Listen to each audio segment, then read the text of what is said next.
Bane.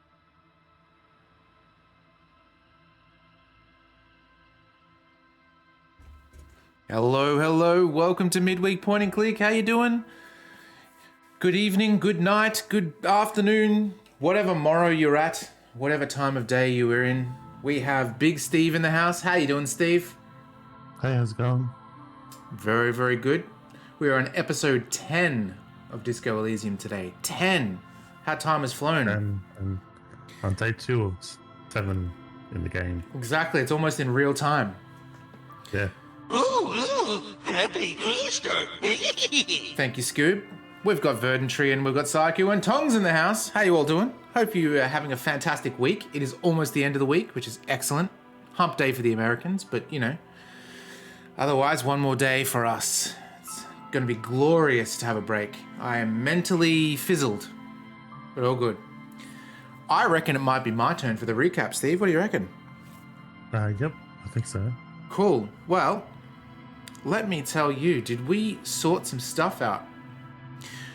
We interviewed the lady that was apparently assaulted, only to find out that she wasn't assaulted at all. Titus put her up to it. Not only that, is she let us know...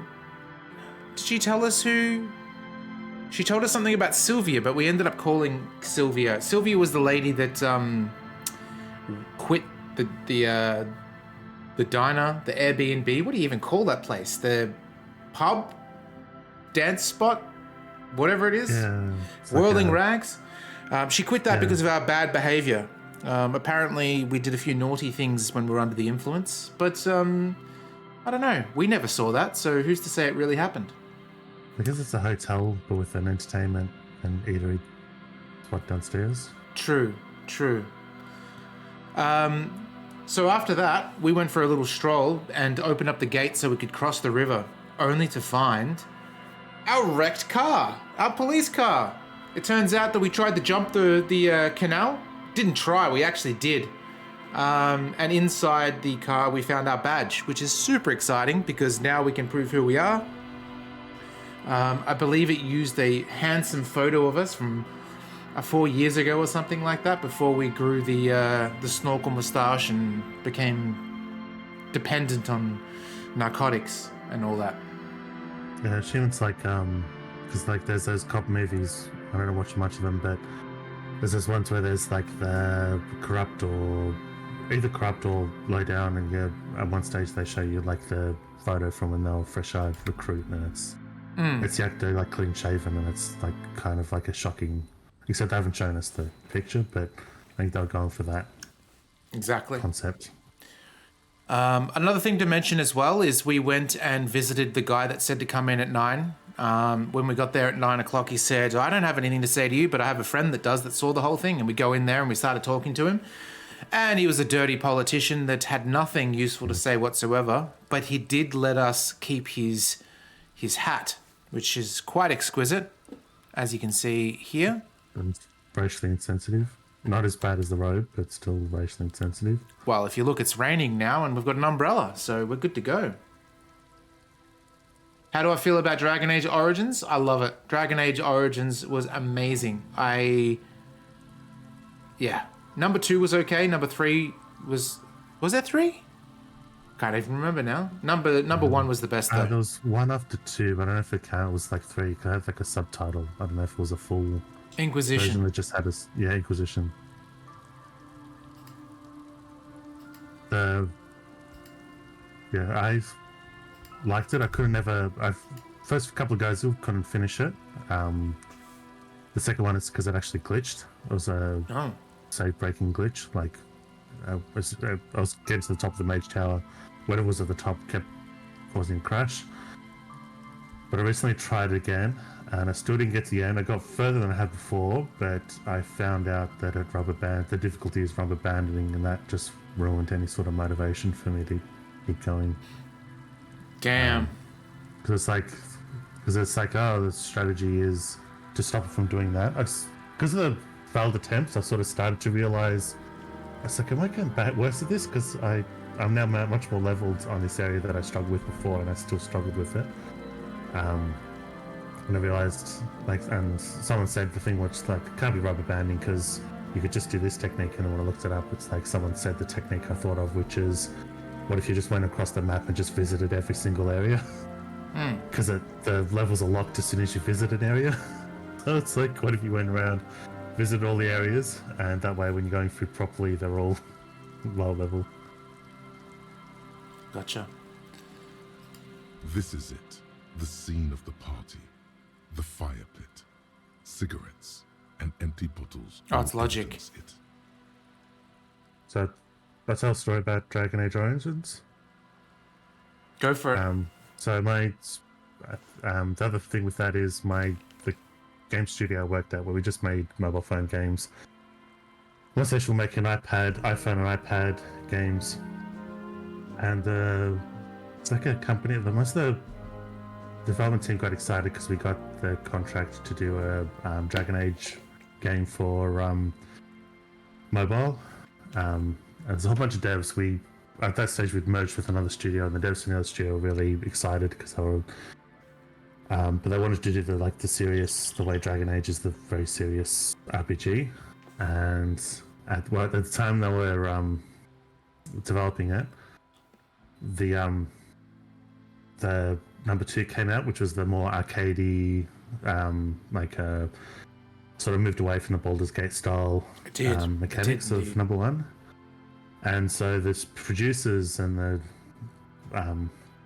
designers are like, oh, this is cool. So I wanted to go for that. And you could tell the devs were heartbroken because they're trying to make this game very similar to number 1. But number 2 made the actual studio want the more arcadey one and to copy that, and because other publisher did too. And then so it's really, and they were sort of fighting against it, where they were programming things more in line with number 1, and they were fighting against it as much as possible. So it was a very depressing thing. It was like, I'm glad I didn't do that, because I would actually be excited to do something very similar to number 1, and I'd be heartbroken to then be yanked to do something closer to number 2. Down to, at one stage it got canned, and the boss, there's another game we were supposed to be doing, and the boss said to the artist, try to make it look like they had to do a dragon. I think it was for The Sims. And the boss said, we had to do a dragon. The boss said, can you make it look like the sort of like Dragon Age style dragons? The idea being that he was trying to revive the Dragon Age project, and you could reuse the asset if we did that. Actually use the one from Dragon Age? Or the one that they developed for Sims, they could just rejigger a little bit if it was close enough. I think the idea being it would allow them to develop in secret, because you could have a few people working on it still, and this art asset would mean less on the pay artwork, artists working, because you would have an asset already close to what they need. Gotcha. So it was a very heartbreaking project. Though I would want a Dragon Age dragon in The Sims before I'd want a Sims dragon in Dragon Age, because Sims art style, it wouldn't work, I don't reckon. Yeah. I think there'll still be Dragon Age-ish. I'll probably be still Sims, like, because whatever fit in The Sims would have, if they managed to do it, wouldn't have worked anyway. Okay. I think it was just desperate to keep the project going. But then my project was Dante's Inferno for the phones, so my fucking project was more heartbreaking.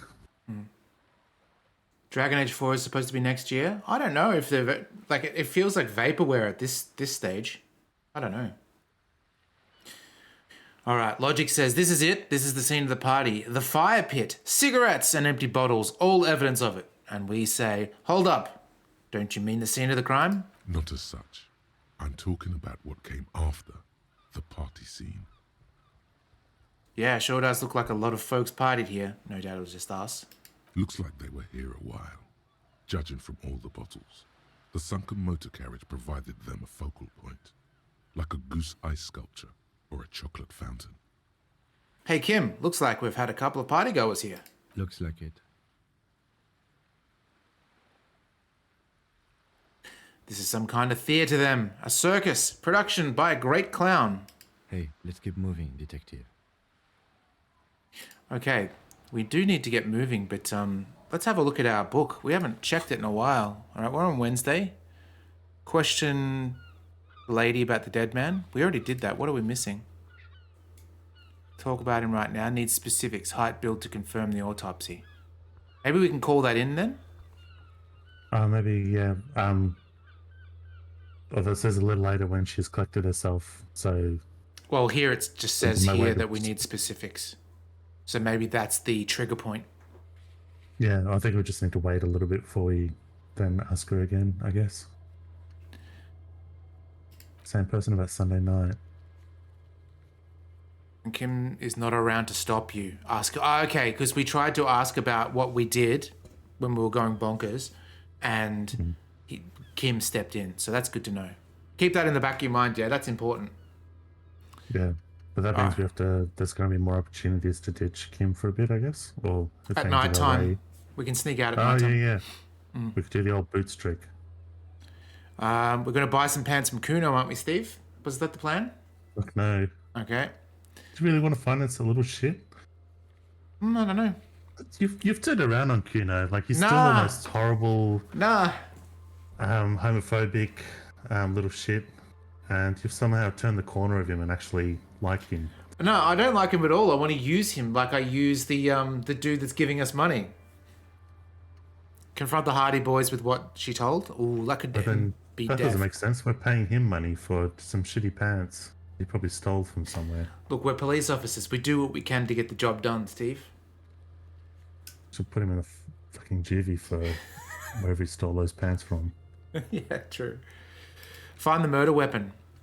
Perform an advanced analysis using HE coordination. HE. What is that? Hang on. Hand-eye coordination? But that doesn't make sense. No, it doesn't, does it? Run the number on the victim's armor. Call Alice back. Oh, in a day. Damn. Okay. Oh, when does... It doesn't say when we actually called. A 100% Yeah, 'cause- certified got him. Because it's got filled Monday, but it's But that Wednesday suggests now. it's the first one. Yeah, but that suggests that's when the quest item first appeared. Not this Dunno. latest one. Okay, it's good. We don't have that many quests in comparison to what we had, so maybe we could also show Joyce our newfound ID. I don't know if that'll open anything up.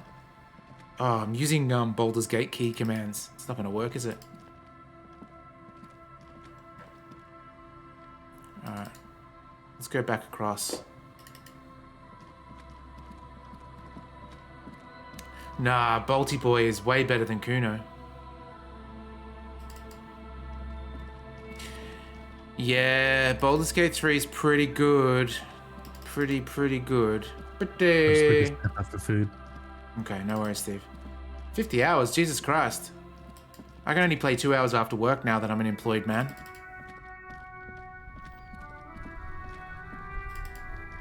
Pretty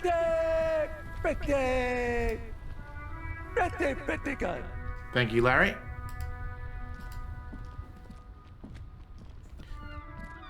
No lifing it. Oh, okay. Alright, let's go see Joyce first.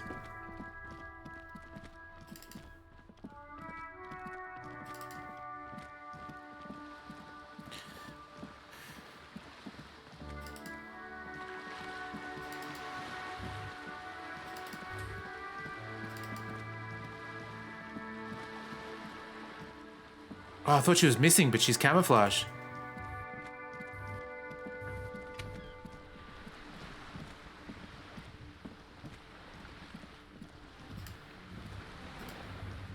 You're back. Oh, yeah. Here we go. Can I help you with? Show her my badge. I love you did. Yes.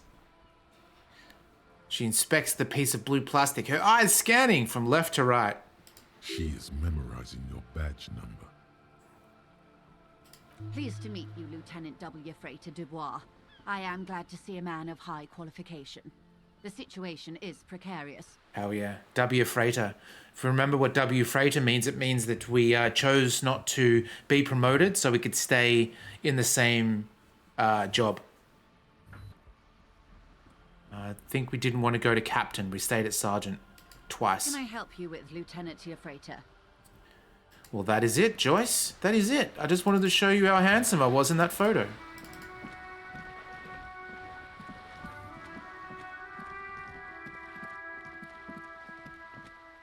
You've been up playing Tears of the Kingdom. Nice. Lisa's still been playing that. I catch a glimpse here and there.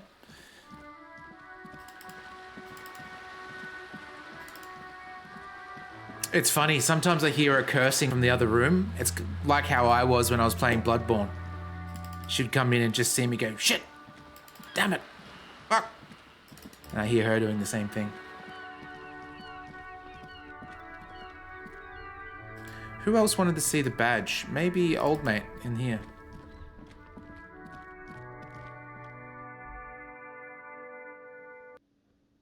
Oh, and we could also talk to Titus as well.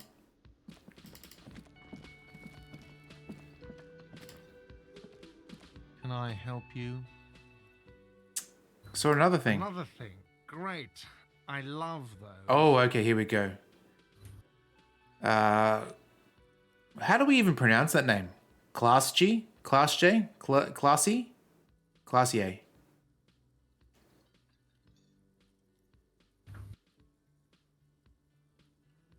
Why? No, fuck it. I don't want to know. I don't want to know why these degenerates do what they do. I thought we had one good guest in the building. Well, anyway, mystery solved. I don't like loose ends. Yeah, neither do I. Yes. Thank you for telling me, I guess. Good thing she pays for her stuff on time. I'll forward her the bill and be done with it. Let's check out the other options if we can.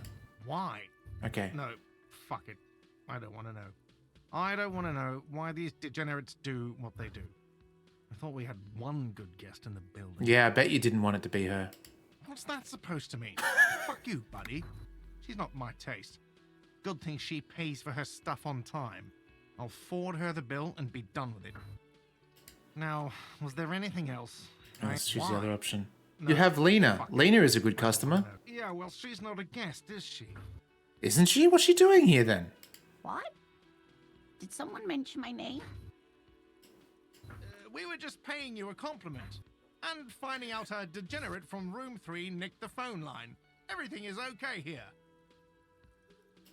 Good thing that guest pays for her stuff on time. Okay. I'll forward her the bill and be done with it. I'm going to check about the peephole again as well. What? War? Oh, we already know I'll that. have it fixed. What a shame to fix such a good peephole.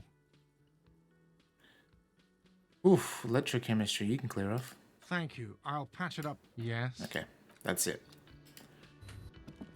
All right, should we go speak to Classier or should we speak to Titus? That's the question. Psycho, what do you reckon? Who are we speaking to? We speaking to Titus about Classier, or we're speaking to Classier about Titus?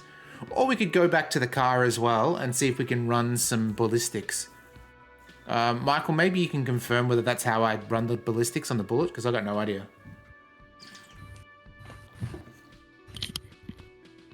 I'm back. Cool.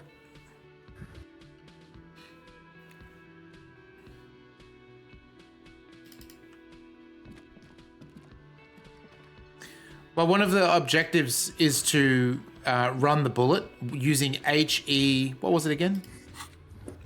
It was just HE. We were theorizing about what it meant. Actually, we'll grab one more thing. Perform advanced analysis using HE coordination. Quee! How you doing? Good to see you. I hope it doesn't mean hand-eye coordination. Is there something in here that is hand-eye coordination? Oh, there I think is. One of the elements is. Shit. I don't know what we can do here. Oh, they've got the /2s. That does suggest that's what it is. Level 2. Well, maybe we can consider bumping that up a little bit. I don't know what it expects it to be. Okay. Let's go speak to Titus. We're gonna do it. Hopefully we don't get killed. We're basically calling him a liar.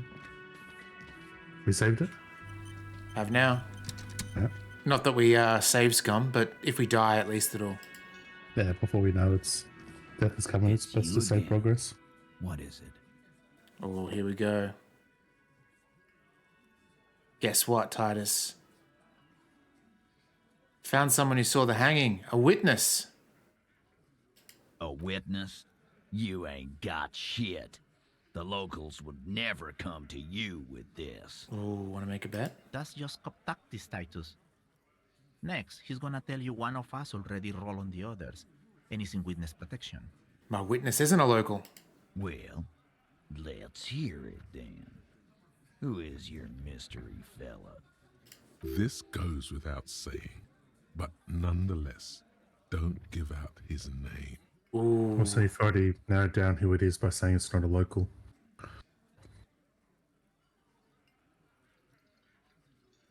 Okay, so we can potentially blame two people here. The dude... Oh, no, it's the same person. Okay. It did say... what do we do here? This is... I'm going to name somebody. Let's see. Qui. Which decision? 1, 2, or 3? Oh, Tongs is already chosen. All right, you get the next one. It's like you Yeah, I said. would have said 3, but give main king. Coming up with this on the spot. There is no witness. Oh, I've seen this shit a million times, Titus. Fly fishing. They are desperate. Tell us, Copper, what wacky claims did he make? that's interesting. What was it?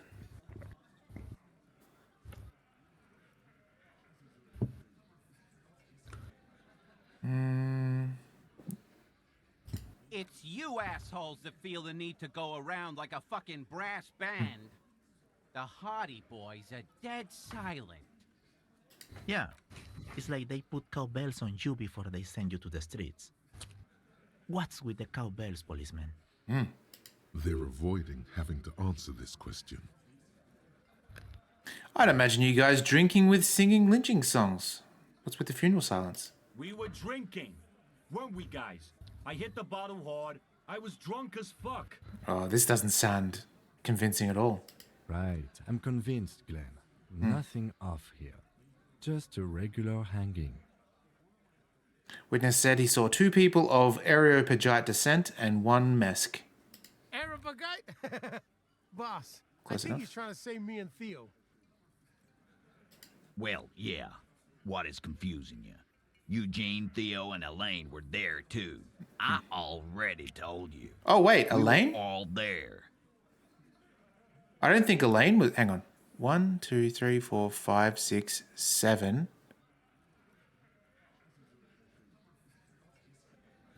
Yeah, there's 7 of those, and then an 8th. But if he's saying Elaine, Elaine's this person here, I believe. If she was there, that would be the 8th Hardy Boy, technically. Confused. All right. I thought Elaine was one of the dudes. She's someone else. Oh, okay. She's had another name. Oh, I thought... Yeah. I wasn't reading the text. I was listening, so I thought it was a lady Elaine. That could be a man's name. For Oh, sure. no, yeah. Okay. Let's see. The witness said it looked like a surreal play. That means absolutely nothing to me. Sounds like some made-up horse shit. Speaking of surreal plays, I went to the theater last weekend and I saw a horror play that starred Ruby Rose from the John Wick fame. And also, if you've ever seen the horror movie called The Strangers with Liv Tyler, one of the ladies from that was in the play as well. Also had Daniel McPherson. If you've ever seen him, he was in Neighbours for all us Australian people out there. It was good. It was called 222, A Ghost Story. Some good shit. Real thinking stuff at the end. Wasn't scary per se, but it's the kind of thinking person's play. It was really good. Hotel haunting? No, it wasn't a hotel. It means the whole scene was long and drawn out. Yeah, and I like Just from the Ruby Rose, even though she gets a lot of shit for her acting. Gets a lot of shit for acting. I didn't know that. I've only seen her in John Wick. She was silent. Yeah. So there I like wasn't. there's One of the criticisms I've heard is that she's good in John Wick because she doesn't speak. Brutal. But yes, freaking brutal. Orange is the New Black was the other one I've seen her in. She was alright in that. I've seen her recently in they played Triple X: The Return of Xander. She's in that, and I'd forgotten how fucking awful that film was. I didn't remember it as awful. I just thought it was just bland action. Was that? But it's kind of terrible. Was Triple X originally a Vin Diesel film, but he didn't sign on for the other ones, and they replaced it with like Ice Cube or something? Return of Xander. Yeah, Ice Cube's the second one. This is one where he comes back. Vin Diesel does? Yeah, so it's Vin Diesel again. Wow. Okay. I'll have to watch it. Oh, it's pretty terrible. I think it's on Netflix or Stan at the moment. Oh, mate, I've seen a lot of shit. It couldn't be worse than the stuff I've seen, so might as well give it a shot. Quee's never been to a play. Ahsoka's been written by 2 male teenagers. That's probably the only real criticism. I think that's the era back then as well. There's a lot of movies. Oh, it's got your mate in it. Who's my mate? As the villain. Can't remember his name, but Star Wars Rogue One, the Kung Fu guy. Oh, Donnie Yen. Yeah, Donnie Yen. Oh, Donnie Yen's the best. Oh, he's so good. So good. If you've never seen Ip Man, you should definitely see it. Everyone should go to a play for sure. I would say, I'll put it into the category of life-changing experience because it is a part of sort of culture that you don't really see unless you've seen it, like that you wouldn't understand. It's good.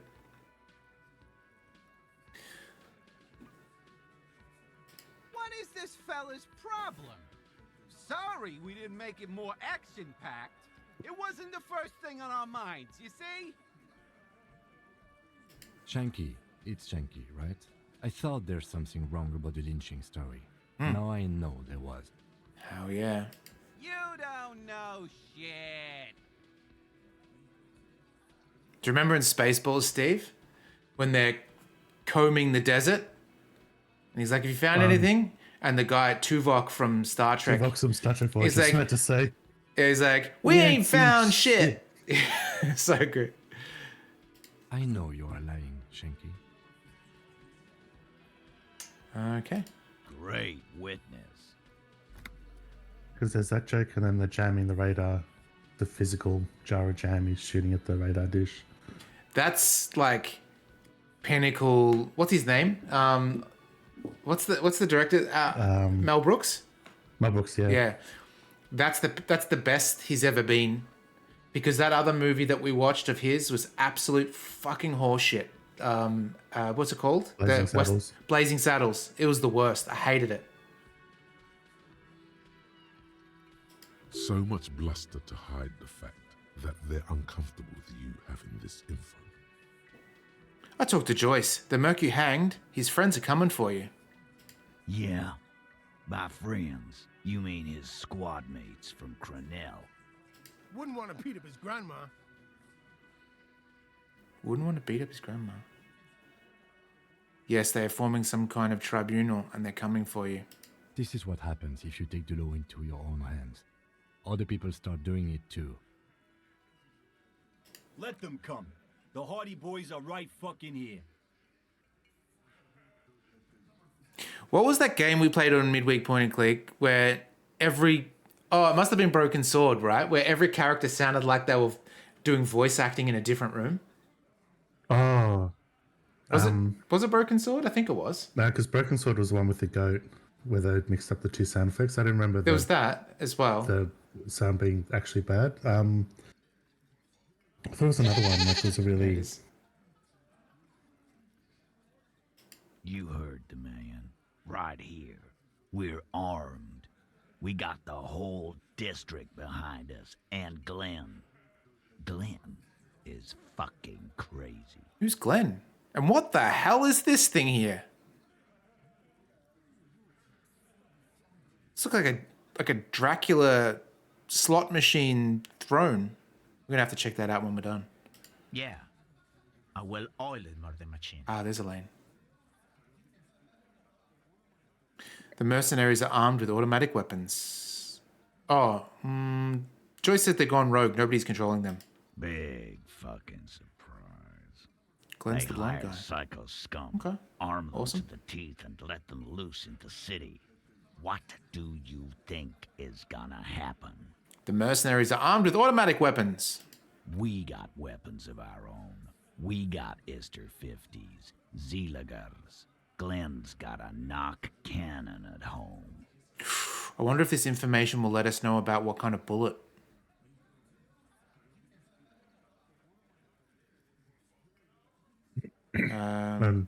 Speaking of Star Trek, there's something I'm excited for. So I've been listening to the podcast with the two dudes from Star Trek Voyager.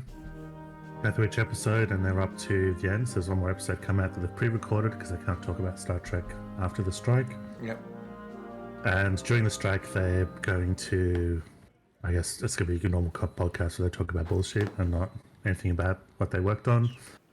But afterwards, the plan is, because they're flying out of Voyager, they're going to go back to Deep Space Nine, but they're going to have two new, I guess not guests, because they're going to be continuous. Two new people on the podcast, who is Cherry Farrell, who plays Dax. Oh yeah, she's great. And She was in Armin Becca as well. Yeah, she's amazing. And then Armin Shimmerman, who played Quark. Oh yeah, I've never seen what his face looks like in real life. I really should look it up because There's an episode of Deep Space Nine where he hasn't got makeup. Like he played a different it's character. It's like a weird, time travel or weird dream sequence where he's back in, Cisco's back in night. Like it's characters, but I don't think it's the characters going back in time. But each of the actors is playing a character in this other story. I forget what the reason was, but yeah, there's like a newspaper. Weird. Cisco's a sci-fi writer, but African Americans can't really be like, no one knows it's African American writing. He has to write under a pseudonym. Yeah. And then Quark, the guy that plays Quark, is one of the other actors, one of the other writers. I'll just have to look up what he looks like. That's well, I could get back into Deep Space Nine at the moment, but And it was on a recent episode of theirs when they talked about the SAG strike in general, because he was one of the former chairs, or I think it's directors, or one of the higher up people, but he's retired from the SAG stuff. Speaking of the SAG stuff, I've been listening to the Nextlander watchcast for the Twin Peaks season 1, and as they were recording, the SAG stuff came up, and they're not going to do season 2 until the strikes have lifted. So that's, I understand why they do it. It's a shame though, because it was a really, really good podcast. Like listening back to the Twin Peaks stuff, like when you and I watched Twin Peaks, it was amazing. Even though Lisa hated it. Oh boy, did she hate it. Which I can see, because I did like it, despite the fact that it should be one that I didn't like. But I know there was enough to it, but I could totally see turning the other way on it. Yeah. But none of them are SAG actors, but they're just respecting the strike, are they? Exactly. Anything Hollywood, they're not doing anymore. So they're moving and doing the next few episodes in Japan, like doing an anime or something until hopefully the strikes lift. But they finished season 1, so Brad and Vinny have never ever watched it before, so they're like champing at the bit to get to the next season because of the cliffhangers, because there were several cliffhangers in season 1. Mm-hmm.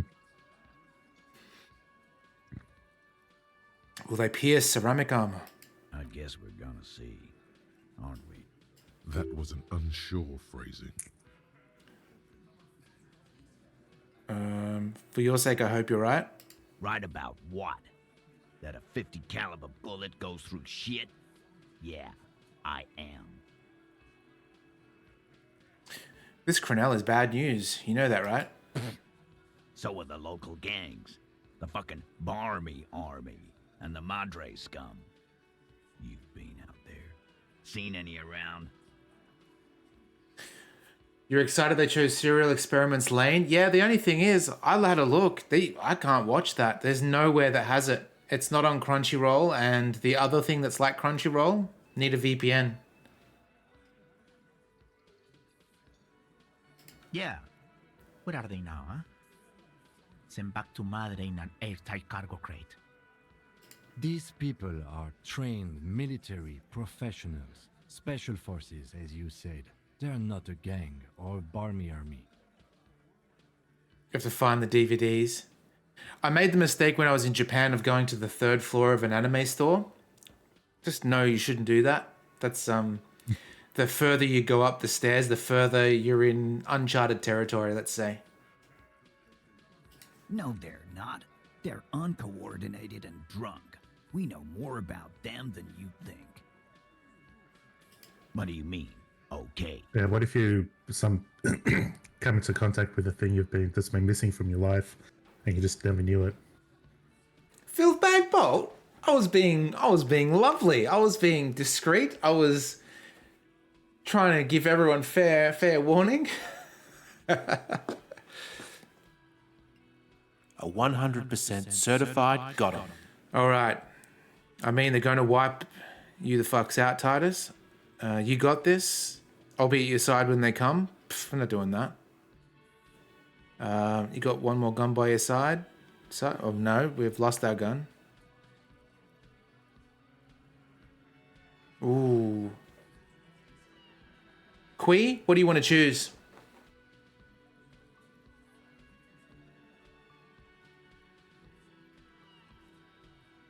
Number 5? Okay. I mean, I guess I'll be gunning you down alongside him. No, he won't. That's a good joke. Okay, that was worth it. Just to get him to interject. That was great. Good choice. Classy says she wasn't raped. Fuck. I knew that fucking whore couldn't be trusted. Ooh. Was that a good idea to tell him? Sure.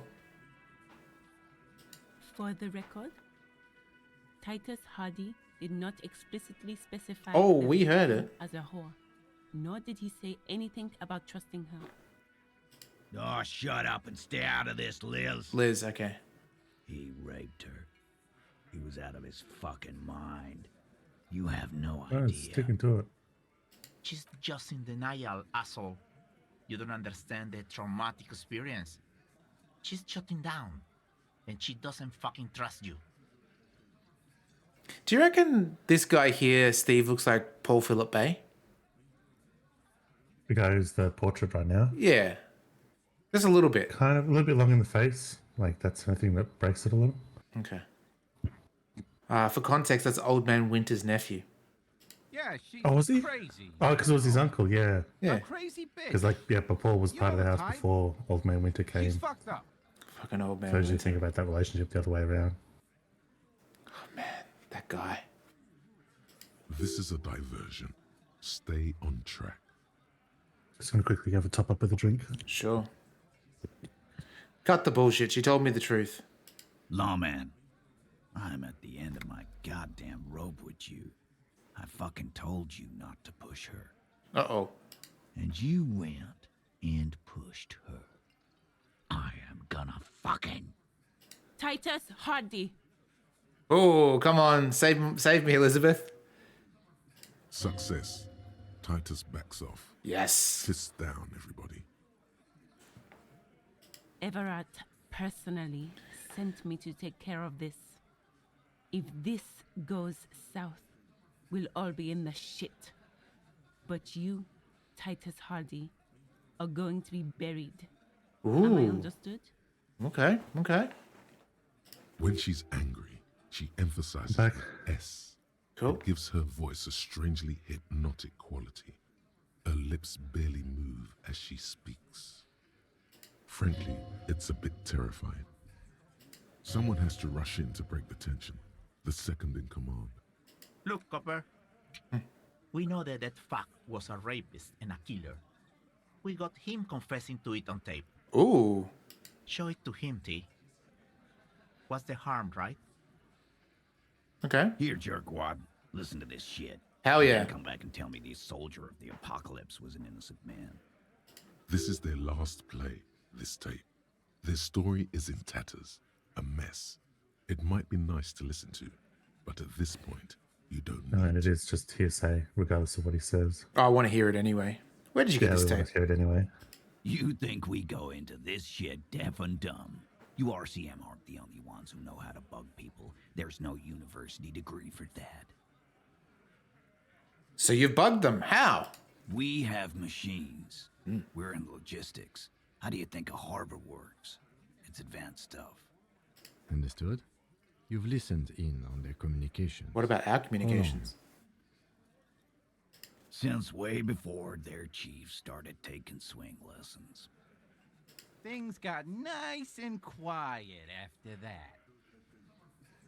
Which one of you is doing this advanced radio work then? It's not advanced.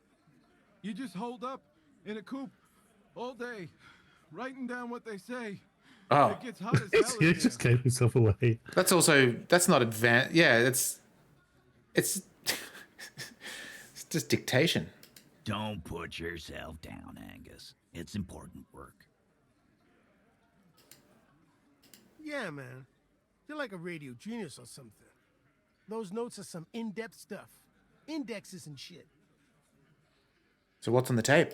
What's on it? We call it the Dorgun a mega mix. You'll know why. Won't you listen to it? Where can I listen to it? I'm sure we can find a tape player.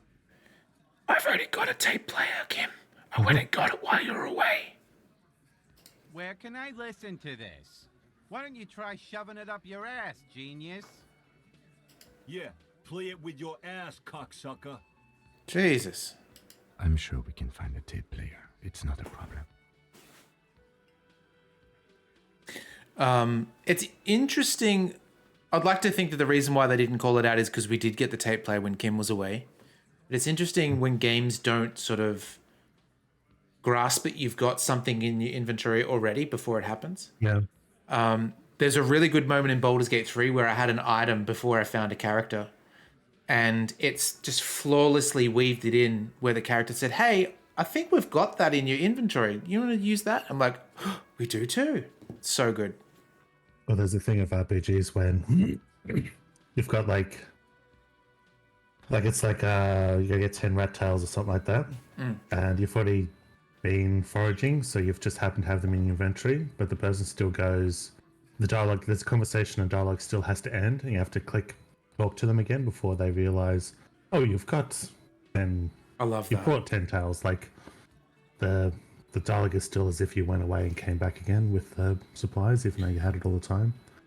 Yeah, I do love it when they sort of tweak it to say, I was going to ask you to go out and get those rat tails, but it looks like you've already got them. Like that, just small things like that is. Or at the very least, when they say what they want, you've got the dialogue option to say, I've already got that. Yeah. Your room had one. Or maybe it's too broken. So when are we getting the tape? I'm guessing it'll just appear in our inventory afterwards. Don't forget your tape, Lonnie. Okay, here we go. Compliments of Titus Hardy. You do that. Oh, and keep it. Maybe you'll need a reminder of human ugliness someday. I can just look at your mama. Hoi! All right, a few more things. What about it? Okay, you do that, Lao man. Okay. A 100% certified got him. Thank you, Tongs. I'm thinking just so we can get the caliber of the bullet, that we should put our points into hand-eye coordination a little bit. What do you think? Because we are high at perception, pain threshold, inland, and visual calculus. They're the main ones we're going for. Even logic's pretty high. But if we can just up this just a tad, we might be able to look at the bullet. What do you think? I guess it depends, because usually wouldn't assume we'd want to put points into something that's just for a once-off. Police investigation, though. Yeah. I do agree with you, but for the most part, if it was something just off the fly, that's something that Kuno said, I could understand. But if it's actually finding out evidence, that sounds good. Because we are a super cop after all. That's our jam. That's what we live by. Yeah. And hand-eye coordination could, if things get physical, could help later, I guess. Yeah, we could shoot somebody if we get our gun back. Let's do it. We might be able to actually shoot straight next time. All right, we're 3 at least. Let's see if we can go in the...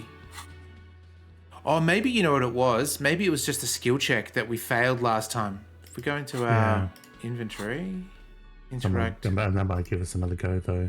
Yeah. The bullet is still safely sealed away. in a plastic Oh, bag. that's not bad. Oh, this- It is time for a bloody hard off. That's when we had a +1 from the die. All right. Come on. We want this so bad. Come on.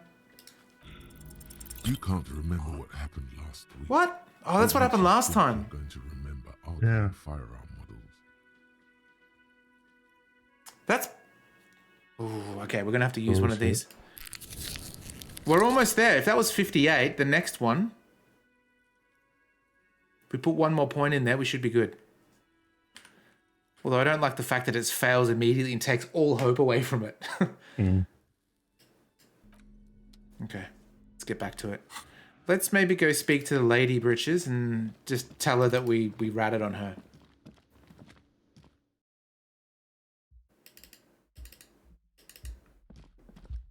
Oh, yeah. Should check we had clothes for the hand-dyed stuff. I don't think we do. I'll check now. It'd be funny if we did. But I think we checked that last time. I think it was only the gloves. Which... No, hang on. Let's have a look. Nope. Nope. Nope. Nope. Nope. Nope. Nope. Nope. Short shorts, no.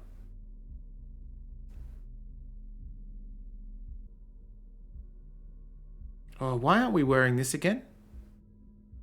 Oh, because it's electrochemistry and drama. Oh, we had one. The pinball maker's coat.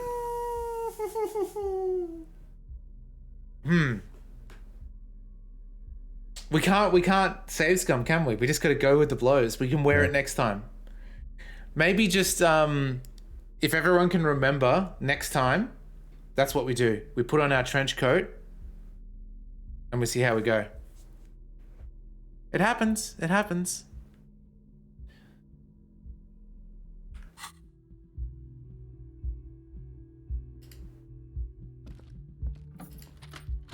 Our morale is looking pretty low too.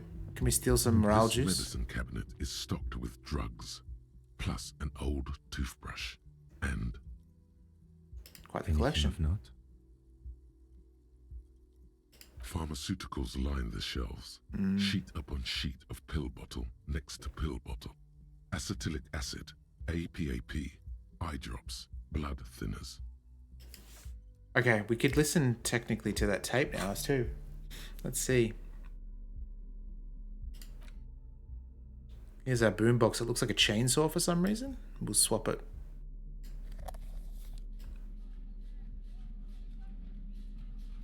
Have you ever, Steve, tell me, honestly, have you ever held a boombox on your shoulder like that? No. Guilty. The only thing is, the closest I've had to the boombox is... Do you have one of those, like those portable stereos that had like a tape deck and... Yep. I'm not describing it properly. I remember like almost every kid seemed to have one. That's the closest I've had to it, but that you couldn't mount on your shoulder, really. Mine wasn't square, but I had definitely a boombox that you could mount on the shoulder. I've sometimes thought about boomboxes when you have...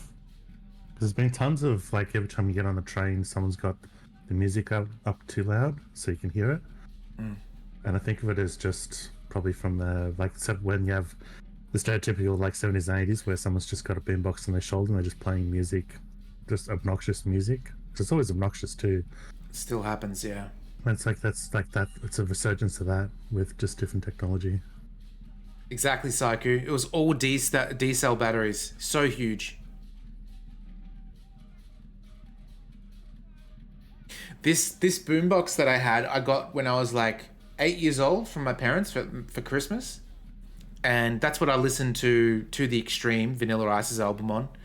And all the albums I had on cassette tape. And I loved it. And I cherished it and everything was good. And then come 2002, 2003, it was still going by then too. A friend borrowed it because he was a tradie at the time. I think he did demolition or something, borrowed it and completely crushed the aerial in the boot of his car. And then when I called him out on it, he goes, "Man, you don't need a radio anymore. It's fine." It's like, oh, okay, cool. That's a dick move, yeah. I bet you know who it is too. Yeah, like just from that reaction, I reckon I know who it is.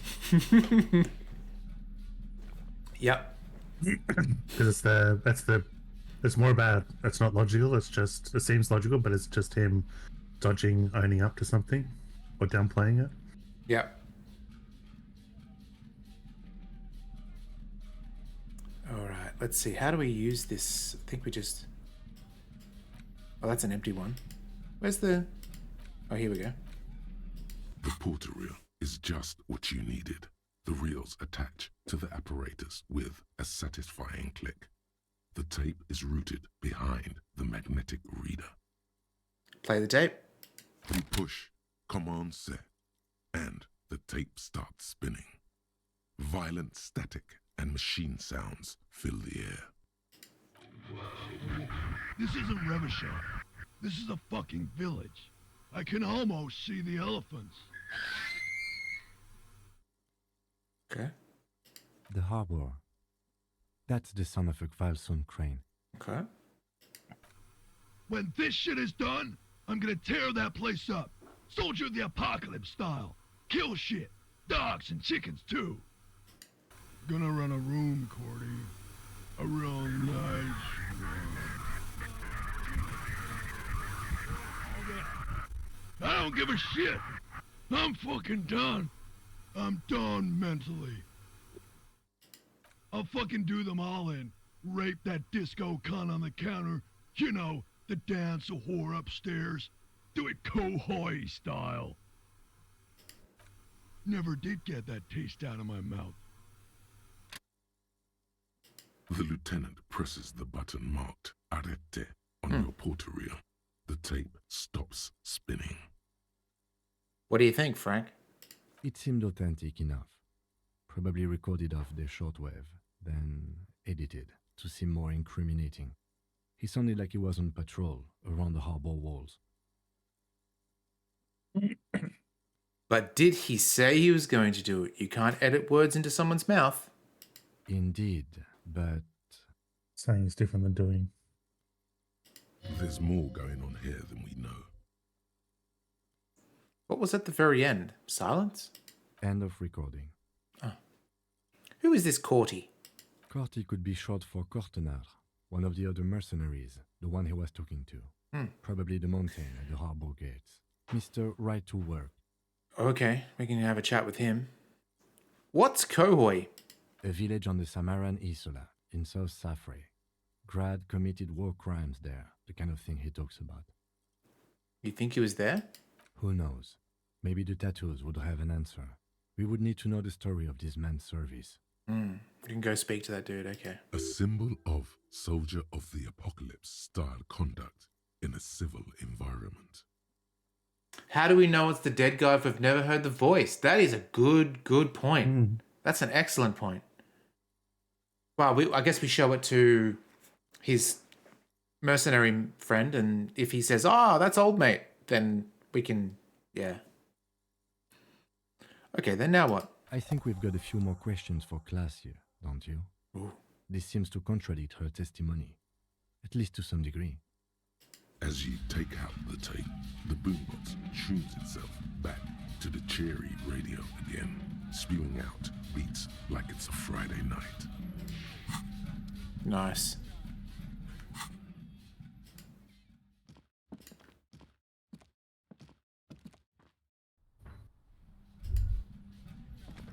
Whoop.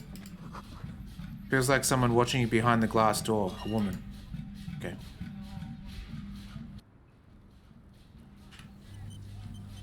Here we go. Officer, it's a fine day for questions.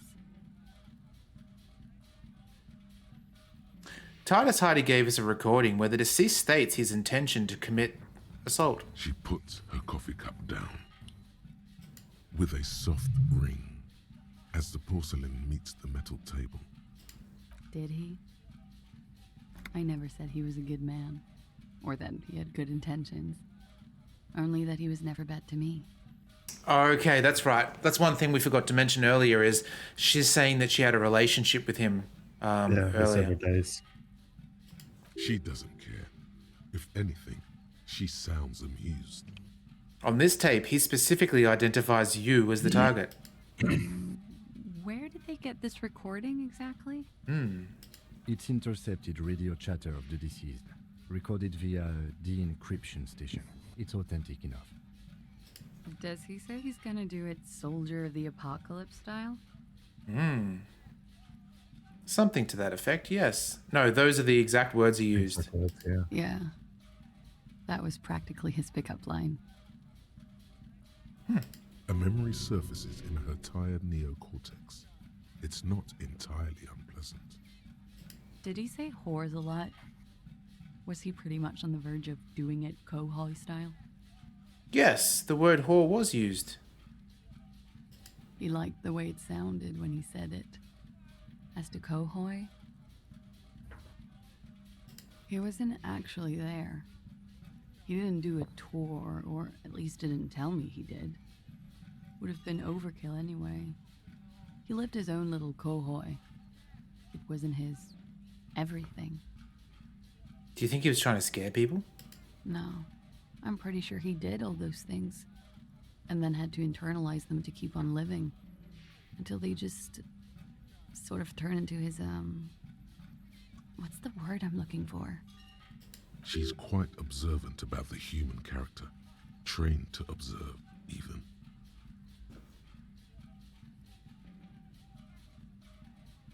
What do you think, Steve? Coping mechanism, I guess. Okay. Running joke. I was gonna say running joke. Okay, And it fine. sounds like you didn't even get the good bits. Lely's punchlines got way, way funkier than that. One of those. No, you don't understand. The person's much funnier usually. He was like the Seminoles conflict, the Kohoi massacre, and the 36 famine in Yezu all rolled into one person, then cast in Orani ceramic armor, which he wore in bed and in the shower. You mean the armor that we're currently wearing right now? These fantastic boots that I found in a fridge? And watch the dead guy out of. Yeah, we did. You spent, weren't you afraid? Afraid of what? That tape the Hardy Boys recorded? Your mother probably never told you this, but girls are evil. Ooh. Had I the physical robustness and social support, I'd be in Kohoi. I would be tearing it up Soldier of the Apocalypse style. Psyche, can you confirm, are girls evil as they state here? I mean, I'm going to take your word for it. Did he tell you he had actually done any of those things? In Martinez, I mean? No. We were too busy laying waste to our own nervous systems to direct any of the fury outward. He seemed happy, I guess. Okay, good to know. At ease. As much as a man like him could be. I like that we've got this sort of crazy music playing on the boombox while we're talking. What kind of man was he? Before you go, ask for details. She seems okay to talk about it. Yes. Thank you for clearing that up, miss. Whenever you're ready. I'm interested to hear what Titus Hardy has to say now. She takes a very small sip of her coffee and smiles. Can't look her in the eye. Slight confusion about bullet. That'd be good. All right. Now tell us. And we failed that because that's a lock thing. I think is a check we failed before. Yeah. Okay, it's a white check. Like, for example, his name? Is it Lely? Actually, officer, Yeah. I didn't know his name. I just called him Lely. A nickname? I guess. He came from Lelystad. It's short for that. And it was his army name, apparently. He said his real name wasn't his. I tried to pry it out of him, but it was no use. Lelystad. That's a good start. We have a few questions you can help us with. A few things a field autopsy alone can't answer. I wonder if she can talk about the tattoos as well. The young woman cranes her neck, trying to catch a glimpse of the page the lieutenant passed to you. On it is a list of autopsy observations recorded neatly in blue ink. The last missing pieces of a puzzle of flesh. How old was he, miss? He was 42. 42? Are you sure? I would have had him above 50. He had many scars that made him appear older. But no. We even celebrated his birthday like some weeks ago. It was a funny 2 days. He had little reason to lie to me. Looks like you were right, officer. Damn straight I was. I'm the best super cop there is. Points are good. Have one, you old dog, before we all die. Wait, we Thanks, got health out of that, not morale. For some reason, his approval gave us health.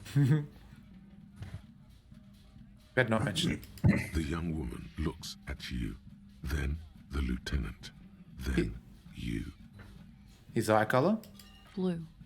Light blue. They were like little blue galaxies, you know? It was strange, seeing those eyes in his fucked up face. Sounds like he's got Paul Hollywood eyes. Do you know who that is, Steve? Paul Hollywood? No, I was just going to say that sounds like me.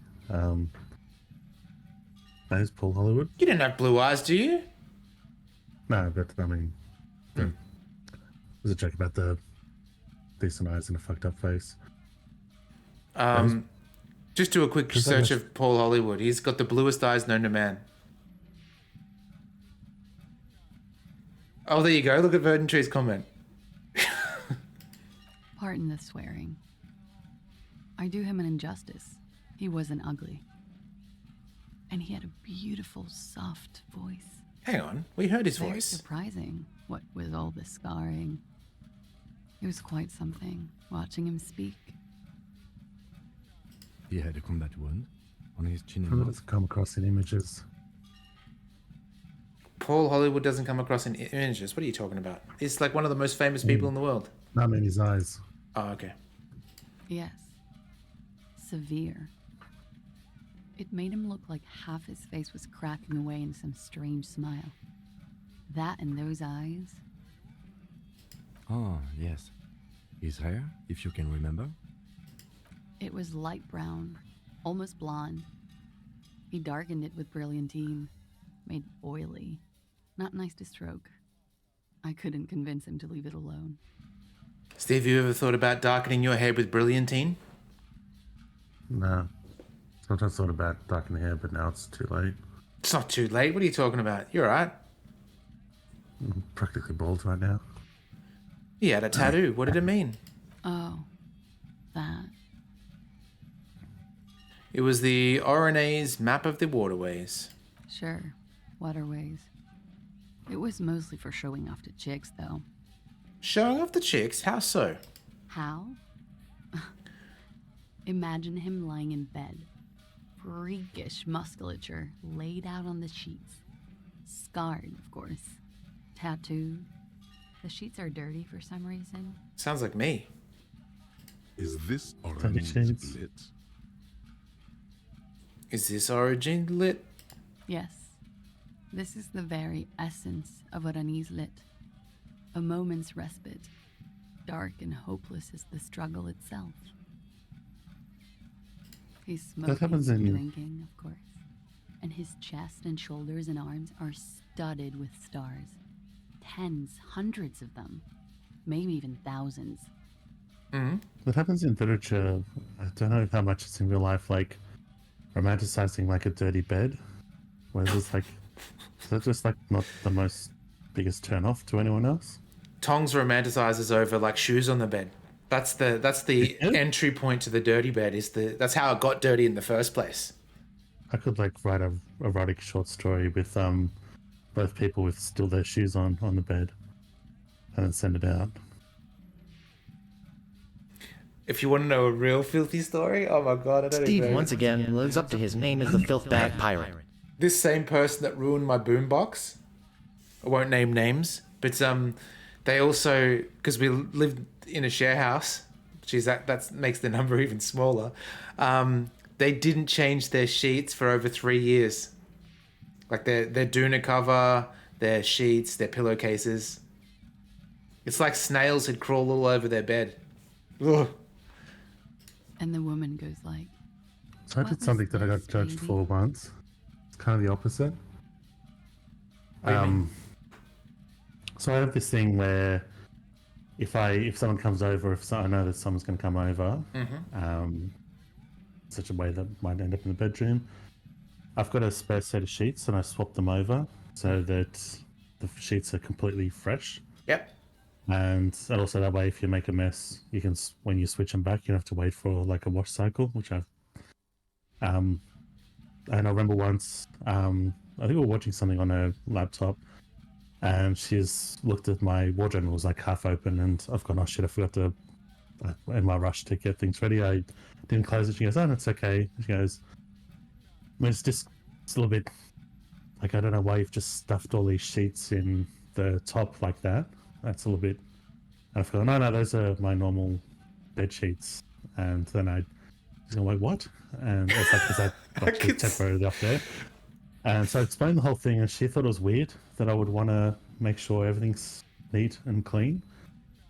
This is such a Larry David moment. Like, you can see this in Curb Your Enthusiasm. I think what it is, it's an unwritten rule that it makes sense what you're doing, but when you say it out loud and someone catches you in that sort of scenario, it may seem like weird that you've just swapped the sheets out.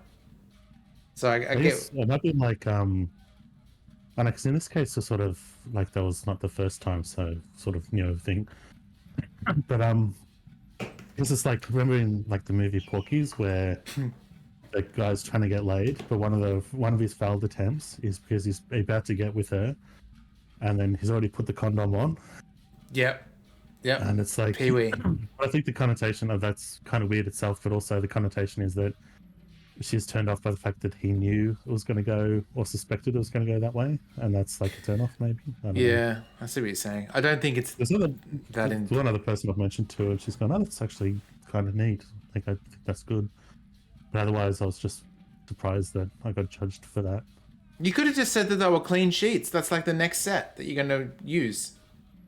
That you just didn't fold them. Yeah, but I didn't necessarily know I'd have to like. So I thought that was a good reason. The truth is a good reason, because, and also because there was stuff there. Because I'm just going to grab them again afterwards.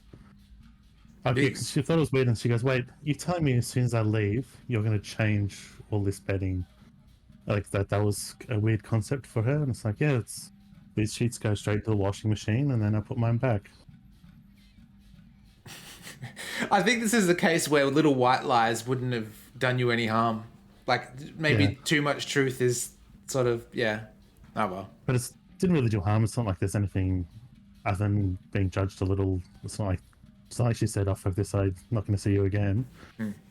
So it's not like there's bad. And also, I didn't necessarily know, because I thought it was just going to be, oh yeah, that's a neat idea, or oh yeah, that's expected. And like maybe judged on the fact that instead of folding them, even though they are dirty, I'm just putting them in a specific point where the used sheets go, so it doesn't mix with anything. Like that's the only thing. But then I didn't expect her to think it was that weird at the time that I told her the truth. It sounds like you failed that skill check, Steve. Yeah, I did. Needed more Inland Empire. Exactly. One of the things you could have easily have done is just said, like, when she's seen the stuffed sheets in there, just say, oh yeah, it's a fitted sheet. Like, who the fuck can fold those? And then she'd be like, oh yeah. And that would have been a success roll, and then you would have moved on. Yeah. And he says, that was too hardcore. Don't ask me about that. So she goes, okay, but what's this, baby?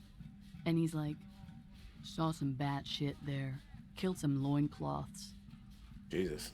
And so it goes. Star after star. Port after port. Third world country after third world country.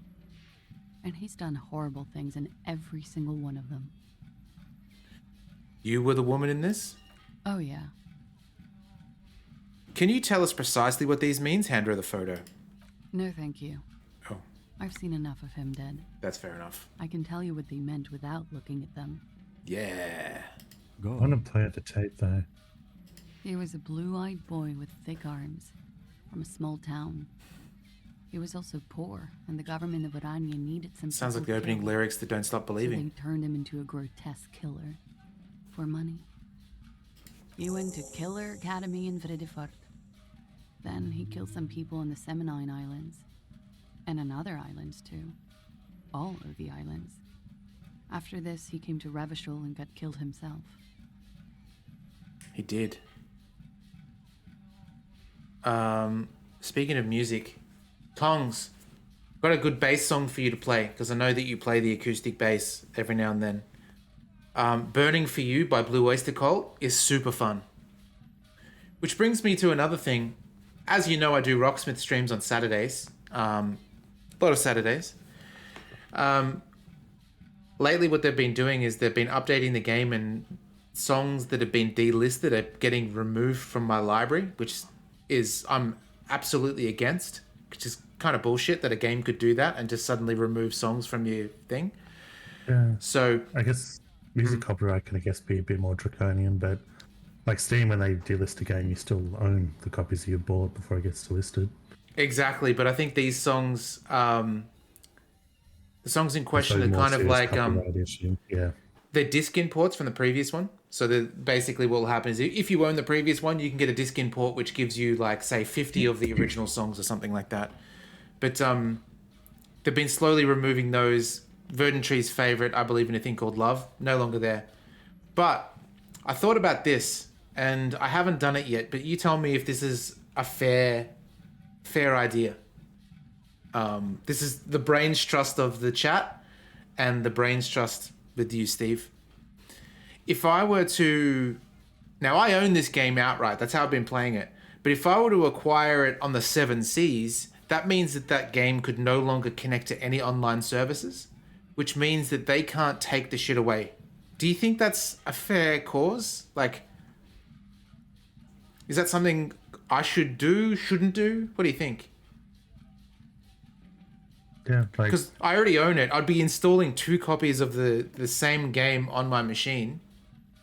Like, it's not strictly right, but to me, like, I would usually justify that with if you paid any sort of money for something, even though, like with copyright stuff and change of ownership, it's not completely right, but to me, it's justifiable to get something on the 7 Seas because you've paid for it. Yeah, cool. I bought it like 3 times on different consoles as well. It's just... That's even more so. It just feels yucky. Yucky to do, but also yucky that they would take away some absolute bangers. And if I can't play the absolute bangers, you guys can't hear the absolute bangers. So everyone wins if I do that. I'm convincing myself. But yeah. All right. Sea of Thieves. We did the Monkey Island thing recently. The first chapter. Oh yes, we did. We played the Monkey Island. What do you call it? It's not DLC. It's content. Episode 1 in Sea of Thieves. I guess. Yeah. It was very fun. Got to run around Melee Island, but we didn't realize that not all the episodes were out, so we were only able to do the first one. There's only 3. All right. Let's see. Thank you for clearing that up. Change of topic, perhaps? Where is Lelystad? The place, I mean. In Oranje, officer. It's, I think municipality is the term. A nowhere town there. You were almost right, officer. That means his race was occidental, not mondial. I'll update the form. Ooh. You were both from Oranje? Yes. We were compatriots. Oh. Did that bring you together? No. Oh, drugs did. He was too old for that. And from another part of Oranjenrijk. I didn't even understand his accent. What brought us together wasn't Oranje. It was bad habits. Sex, alcohol. I'll shush you. No love for Mother Oranje. But wasn't he a soldier? This could be worth pursuing. A military man, but not a patriot? No. He left the National Service after they taught him to do what he did on Seminine. He wasn't the flag-waving kind. He was the making money, killing people kind. He was by no means a stupid man.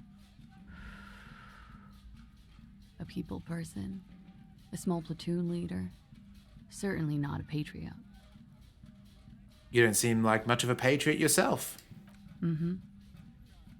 There is nothing on Moindi. The old world is dead, and we both knew it. Maybe Orania did bring us together, in loathing. I love Revachol, though. I hope she loves me, too.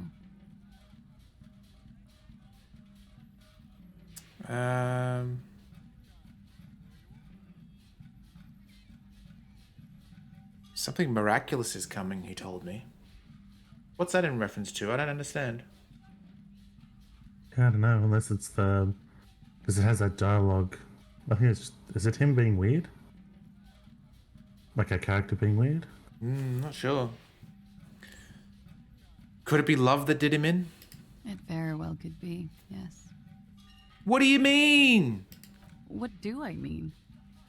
Let me ask the question. I don't even know what you mean.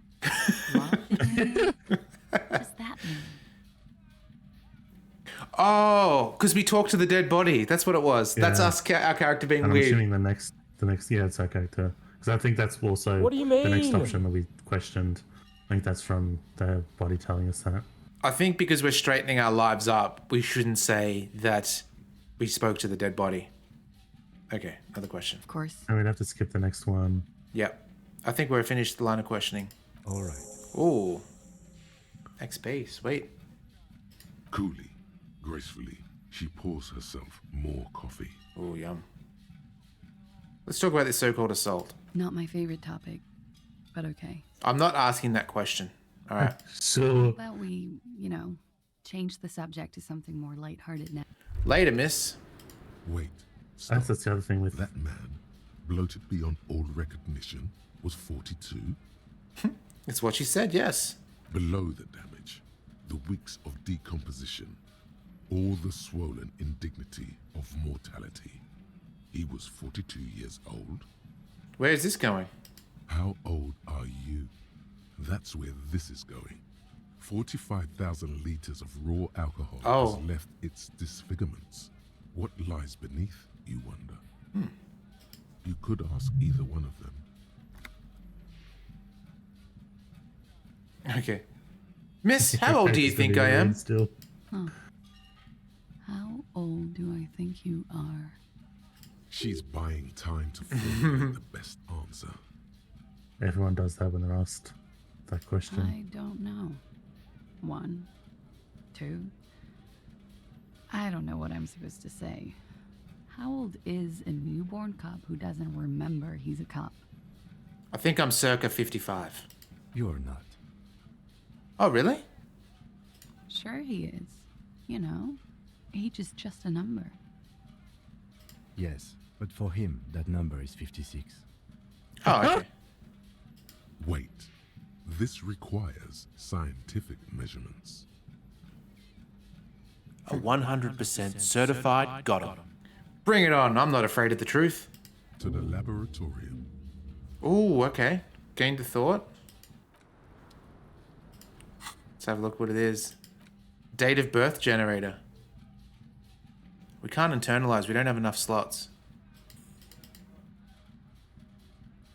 Damn.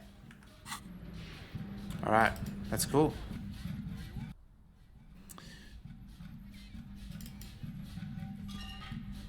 This window is That's not what I tried to do. I tried to turn the camera like it's Baldur's Gate again. Weird.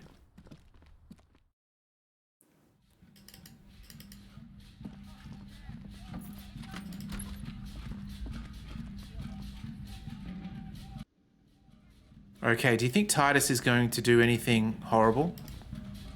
That he knows that we've spoken to her? Let's quick I don't save know if it. I need any more dialogue because of that. Let's have a look. It's you again. What is it?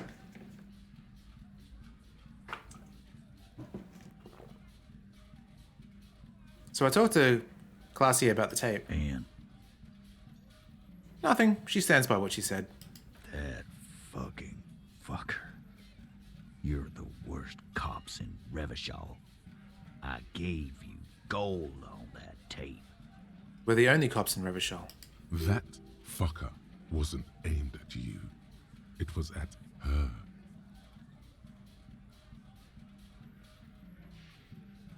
Gold? It was just locker room talk. It's not evidence. Locker room talk.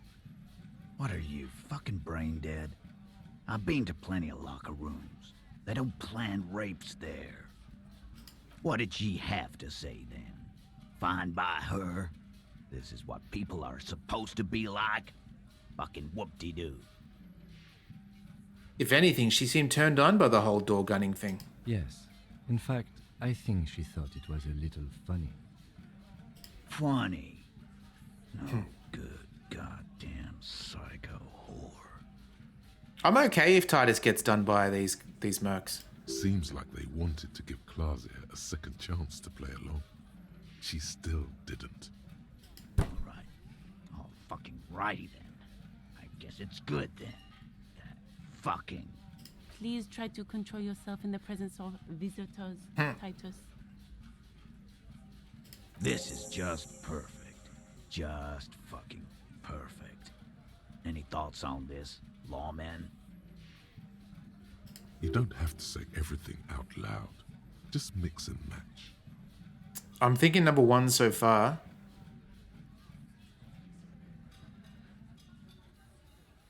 Or number 1 or 4. What do you think? Tongs, what do you think?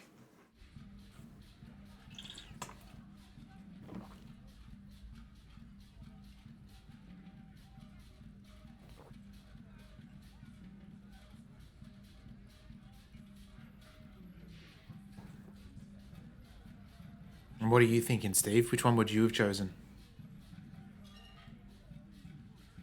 Alright, Tongs has chosen number 4. I already told you. We fucking hanged him. There's less gusto in his voice now. His men too are growing increasingly silent. Come on, Titus. We know you didn't hang him. He was shot. I know you're tired. So am I. Why don't you just... You know what? I am tired. I'm tired of you and the whore upstairs.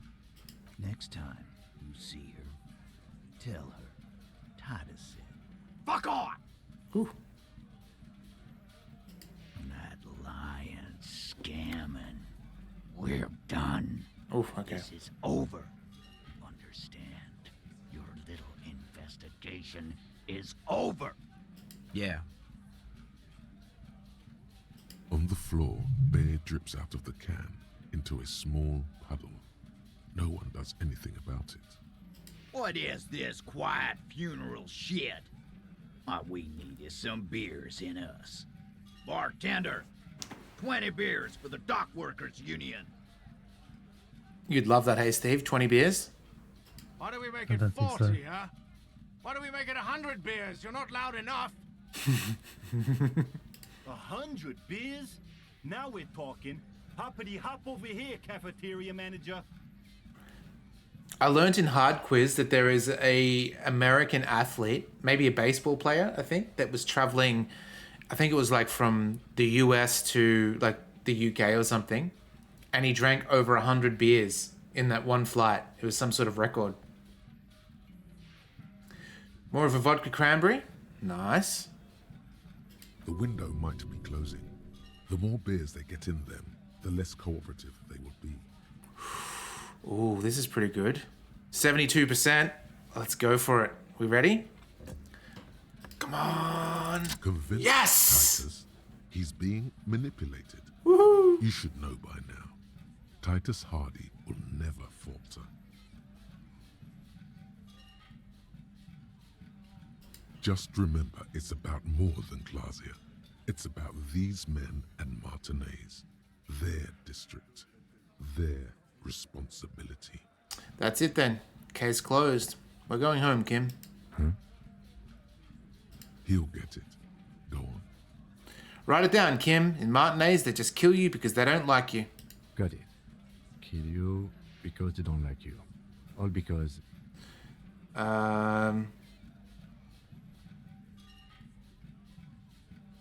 Because you work for the wrong people? What do you... This is... I think we've got to get this right.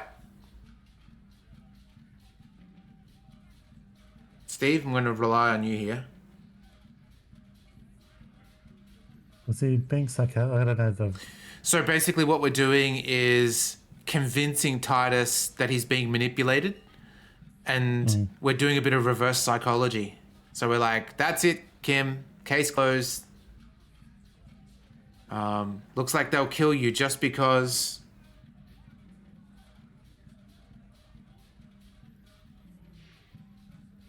Oh, that's saying that the mercenaries work for the wrong people. Because of some chick, because you're a foreigner, because they like killing.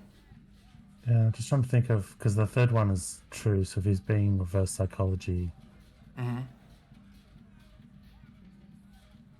And then he's downplaying that to just the wrong people.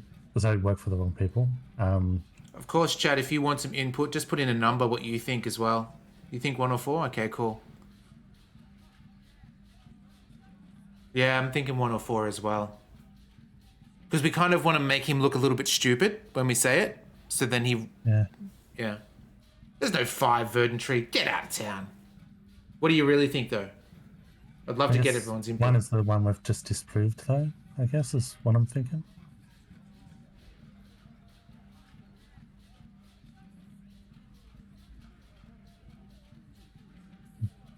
Gin and speed on the 3rd floor of an anime store. Mm.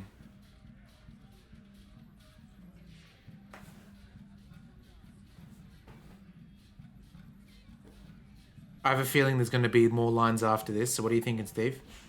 What are you locking in? If it's to me, I think 4, just because 1 is what we've just gone away from. Because they like killing. Yeah, we liked it. It was fun, wasn't it, guys? We had a great time. It wasn't for your fucking entertainment, Dennis. She... Whoop. They kill you because they think it's funny. Okay.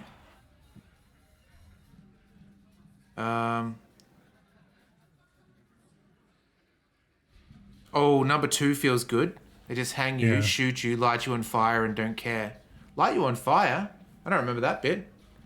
Number 2 or 3. 2 is good because it references the thing that we picked up, which we might not have. Okay. If we weren't as observant. It wasn't that. It wasn't. We didn't shoot him. Oh, okay. That's it. That's the weak one. You flushed him out. Oh, yeah. Now go in for the...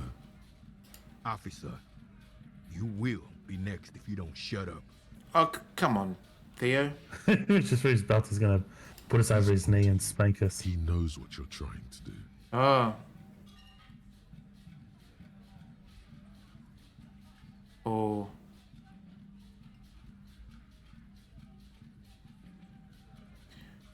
Oh, okay. Saiku, this is your decision.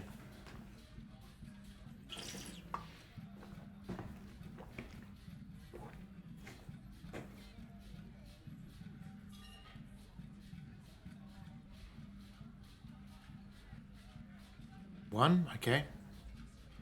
We didn't kill him. We didn't even hang him. He was dead when... Oh. Shut up, Angus. He was dead before you hanged him. Fatty! Say one more thing to the cops and I'll... So maybe the missing Hardy did it all themselves and then the others are covering up? Maybe. Dennis, stand down or I'll beat your head in. Theo, take your hand off the belt. This isn't 31. I've got this under control.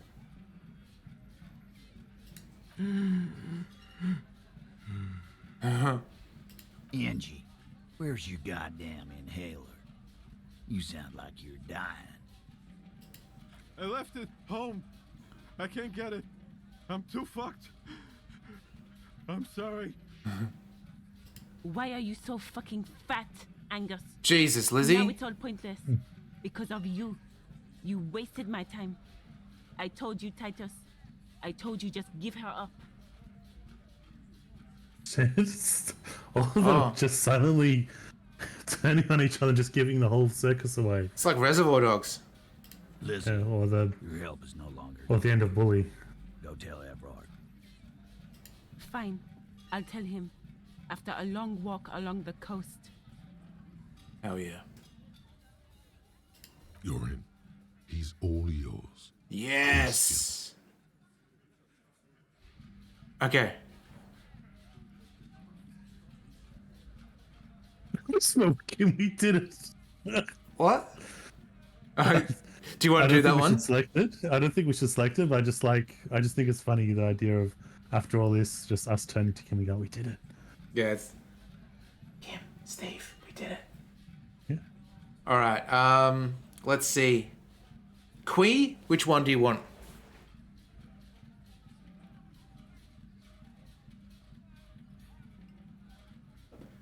The options are, I'm sorry I made you guys fight. Whisper to Kim. Kim, we did it. So you didn't kill him? Was he already dead? So, who killed the merc then? Any leads? Whose idea was to hang him anyway? Hers? Yeah, man, I wish there was a way to stop ads. It always gets in... It ruins everything, right? Because, A, when you want to check out a new streamer, you might see, oh, they're playing this, I'm going to have a look. An ad plays and you're like, no, fuck this, I'm not going to look. I'm not going to sit through this 30-second ad. So you back out, like, losing any sort of chance that you're going to view their channel. And then for you guys, where I'm trying to have fun and interact with you guys, then the ad plays and you don't see it. Anyway, Quee, you're up. Which one do you want to choose?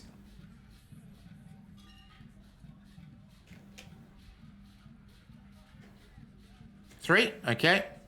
So you didn't kill him. He was already dead. He nods. You hanged the corpse to cover up the real cause of death. The bullet in his head. Another nod. Why? Because the girls asked us to. They were in some shit. Girls plural. There's another girl. 2 of them. Take note of this. They'll probably say more about her later. I suppose if you got a Amazon Prime sub, you can throw it, like, if you're... It's up to you guys, but if you're interested, you can throw it my way and then you don't have ads anymore. Did she kill him? Cop, I have no idea. The girl says she didn't. What happened Sunday night? Classier came down. She seemed really out of it. Drugged up, even more than usual.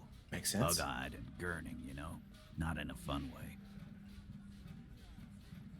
It looked like she'd redosed after something went down. I've seen that look before. She was scared. I knew someone had died. How did you know? I've done this job for 10 years. I've seen it before. It's the politician in the motel room with the dead hooker scenario. Only in reverse. Aw, Quee, thanks so much. Hello, Baltimore. It looks like someone subscribed. I'm gonna give them a face waterfall of blood. No more ads for you. Hell yeah. And, not only that, you get Golden Girls emotes. Let me quickly do this. GG emotes. Oh, there you go. Already on it. Hell yes, Baltimore's subscribers have Golden Girls emotes. Damn straight. Judge Judy and Angela Lansbury as well. Good analogy, boss. And Filthbag Steve. That means you can keep Steve in line. You see him being a filthbag, you pop those emotes in there. You don't get to talk yet, Shanky. You're still on the bench. You keep taking it easy too, Angus. What happened then? We went upstairs. Sure as day the merc was dead. There was a bullet hole through the window. Fucking dirty sheets. Oh, it's not a peephole. Oh, not a peephole for one, and also explains why that glass was replaced. Oh, hang on. That's in a different room. Maybe. We'll see. Through the window, not through the... I guess the peephole is still a peephole, maybe? Oh, hang on. Dirty sheets and bottles everywhere. Isn't that our bedroom? Yeah, like a smashed window and shit everywhere. I did think that with the...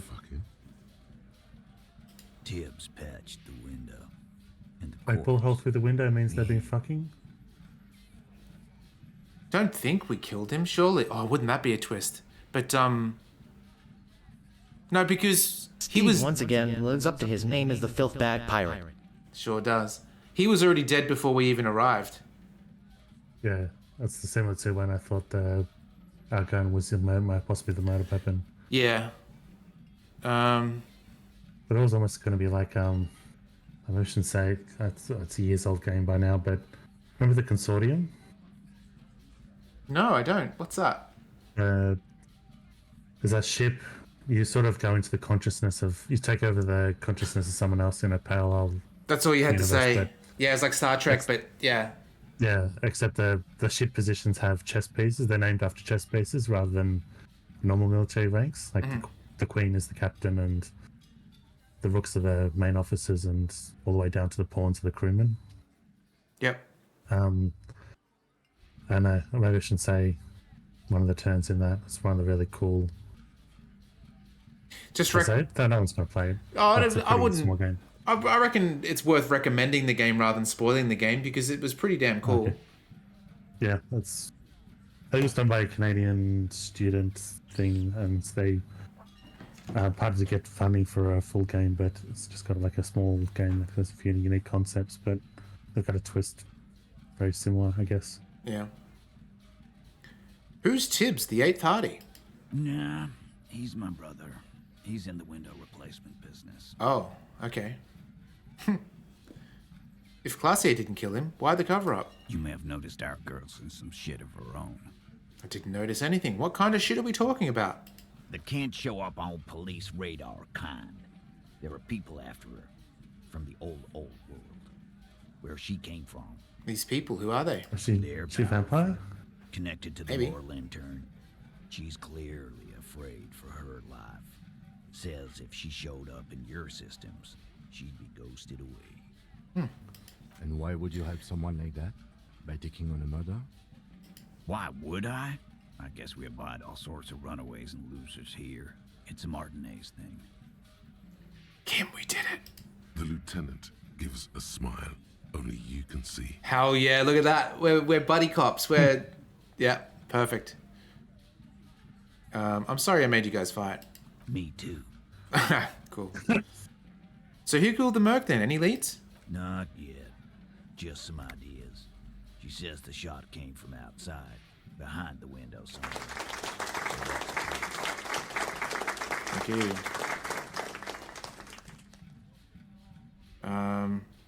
What are you thinking? I'm thinking someone's past caught up with them.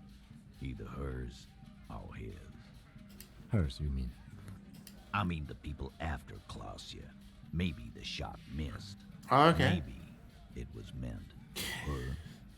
It's also funny how he's got another bullet wound, the body, that is in the center of his chest. I'm not sure how that happened, but, yeah. Yeah, that's very weird. I like that. Happened quite a long time after Mortem. Yep. And you had any ideas about his past too? I do. One of those mercenary buddies of his could have done it. They got guns, training, years of bad blood, probably. Or it could have been someone else from Crenell. Could be that other person, right? Because we've found the one guy that is, you know, picketing. Yeah, and also because he was the leader, but if he's not doing their job, they could just be like, we'll just off him and do the job ourselves. Potentially. Like, yeah, he's a mixture of the leader, but also he was sort of out of it. He was wanting to just get on drugs at the hotel rather than do the job. Yeah. And yes, that could be disciplinary. Tell you what I'd do. Check out the coast for vantage points. Maybe consult with a ballistics buddy of mine. That's what I'd do. If I wasn't too busy doing this clown dance with you. You're talking about, you're just swilling beers in this place the entire 3 days. But still, this guy's not as dumb as he looks. Whose idea was it to hang him anyway, hers? In a manner of speaking. Remember the two girls? He may be talking about the other one. Earlier you said girls. Asked for your help. Who was the other girl? Is it going to be Sylvia? That's right. It was her idea to hang him. I liked it for political reasons. It sent a good message. It's her, isn't it? The drug trafficker, the missing Hardy. Fella, you think too much. He's off all right. You're gonna hurt your head. That woman is just affiliated with the Hardy Boys. You don't know her, anyway. You know, it's okay for there to be a Hardy girl, Titus. We're Hardy Boys. And that's it. Okay. It's a no girls club. Got cooties. Sure, but can you tell me anything about this affiliate? Name, current location? Nope. You're not getting to her. It's Klasia you want to talk to. Thanks, Titus. I'll go talk to her for the last time. You do that. Wow. Hey, cop. Before you go, Klasia, came to Martinez to hide. Many of us did. This is where you wash up when there's nowhere left to go. The Union takes you in. Now, she refused that protection. But you would still prefer if we didn't take her away. That's right. If we didn't take care of the people who end up here, this place would just... Is that what Alaska's like? And some cargo containers. Tell me, what's the one thing, Steve, maybe we're like mine here, considering we grew up in the same place. When you think of Alaska, what do you think of? Is anything pop to mind? I think of everything being white. I think of a village in amongst both on the sea and also the other side of it just being hilly mountainside and everything covered in white. Okay.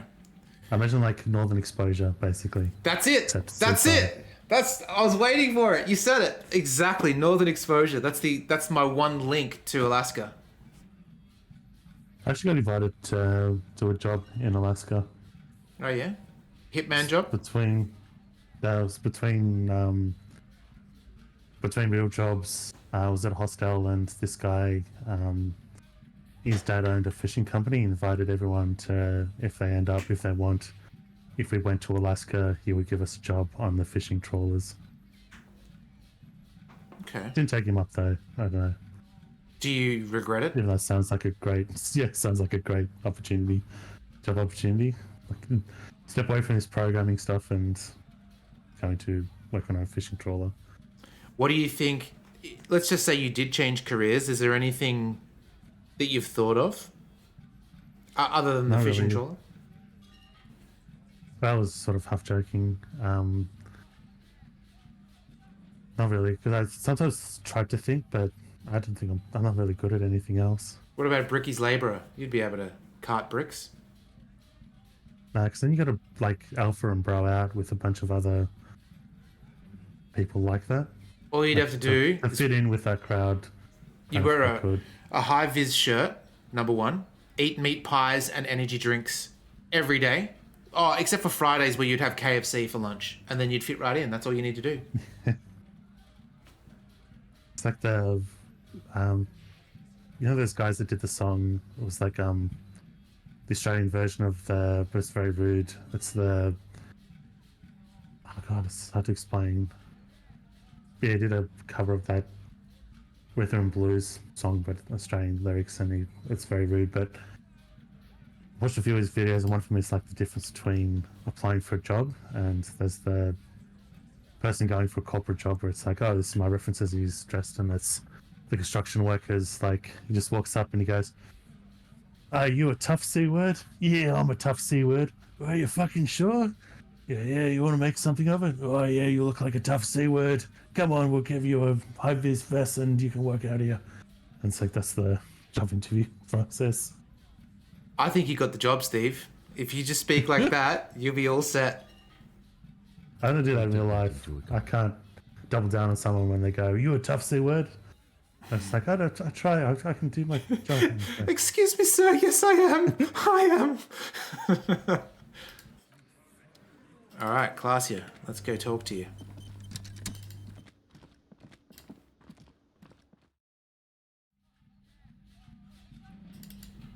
In my my panic of unemployment, when I was unemployed, changing careers did actually cross my mind quite a bit. because I was kind of stuck between a rock and a hard place. And Bricky's Labourer always came to mind because it'd be a really good way to get fit too. Yeah, there's that. I think also it's one of those jobs you got to know people. Like, really apply for it. Mm. You got to have someone, like, it's not like a go and seek and find a Bricky's Labourer job. It's like, it's either, if it's not union based, which it probably will be, but even if it's not, you've still got to have someone like apprentice you and show you the ropes. Yeah, become a journeyman and because an apprentice. Because they're private contractors. So even if it's not an apprenticeship per se, like you've got to fall in with someone, not just like a company. Yeah, well, thank goodness it didn't ever come to that. What about a Sparky? One of my great friends is a Sparky. There's lots of accidents when it comes to being an electrician. That's invisible death, as they call it. I remember he went to hospital because there was some sort of welding rod, maybe a welding rod? I don't know, some sort of device where it actually shot in his heart, Steve Irwin's, not in his heart, in his chest bone. He survived and everything, but there was like an electrical burn hole through his sternum from that, so, ugh. And then I've got another friend that does streaming that sometimes we raid, Carpo. His dad was an electrician, but on power lines. I think he said something along the lines of when you're a power line worker, you actually get 6 months of sick leave, because if you do get injured, you're really injured. Like if you survive whatever accident happens, you're going to be out for a while. Yeah, Sparky, Yeah, Chippy. like Chippy's another one. Bricky. That really instantly reminded me of the Kevin Wilson song, which I'll not do the swear words because it's a very blue song, but that's the kid going, a Bricky or a Chippy, not a Sparky. And like, yeah, it's like goes through all the positions. I'm going to turn off this music because, as in the boombox, because it's But the song is like a little kid that the mum allows him. He wants to see the construction guys as they work, and the mum lets him go as long as he doesn't get in the way. And when he comes back, he's picked up the way they talk, and it's just foul-mouthed stuff. So the idea is the whole song is like her being shocked while he's like, they shaved a Mickey Wister off the door to close the C word. Some dickhead missed the fucking L and hit his fucking thumb. And it's all stuff like that. Speaking of C word, Americans, do you ever use the C word in conversation? Lisa's never said the word, not once. Oh, really? Not a single time. You tried to trick her into saying it? Like do a slightly different spelling and go, what does this say? I'll do that. I'll write on a post-it note and say, hey, Steve said, can you say this? Oh, play me. So you've never said the word psycho, not once. And Quee is constantly saying it. You're Canadian, right? Was that correct? From memory? From last week? Something in her demeanor has changed. There you go.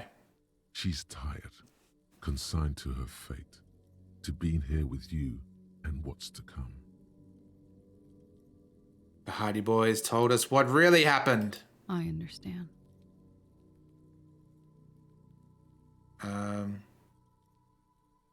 Chill. I'm the cool cop, remember? I'm sorry for wasting your time. I should have known that you'd find out. This is good. Clear the air first, between you two, then move on to questions. Hell yeah. Is it? Something is off here. Shush, I can't hear what she's saying. The concept of different parts of the brain shushing each other is pretty funny. Why did you waste our time then? Hands head. Because of the Hardys. I couldn't just dispense with them. They were only trying to help me out of the shit I'd gotten into. Is she implying the Hardy Boys are the law?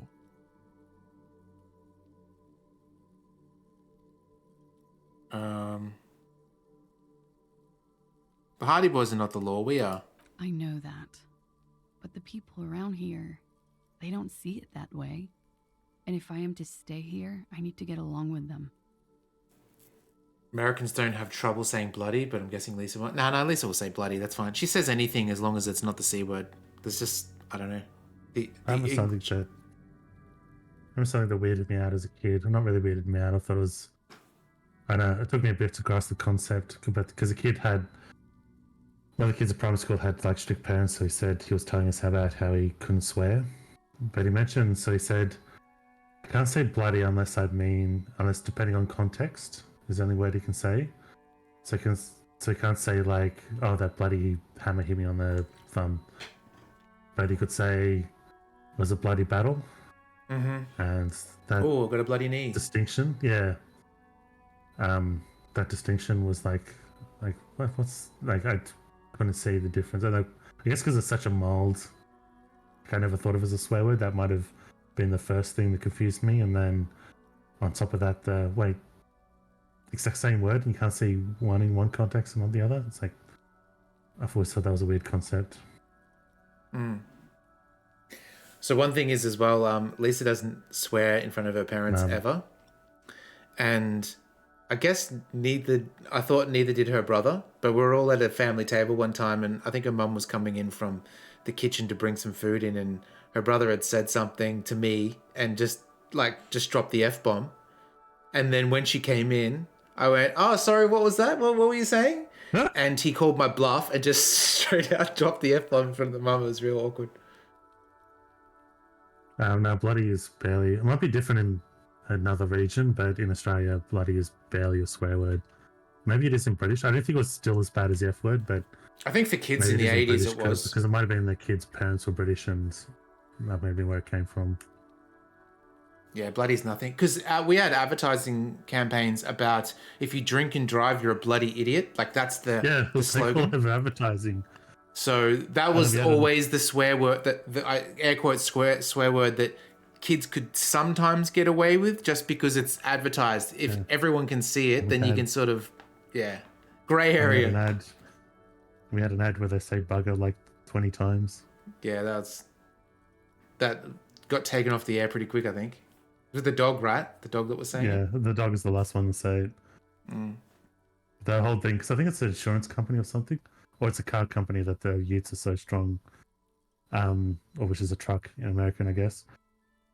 But their whole premise is like things are falling apart and falling down, and someone says bugger, and it just does that. The whole ad, just short clips of that, and it ends with something falling down, but the car survives, and the little blue heeler dog goes bugger, and that was the most hilarious ad in Australia for ages, and then it came out because I think most people didn't know what it actually meant, and it's like a little bit after that it came out what it actually means.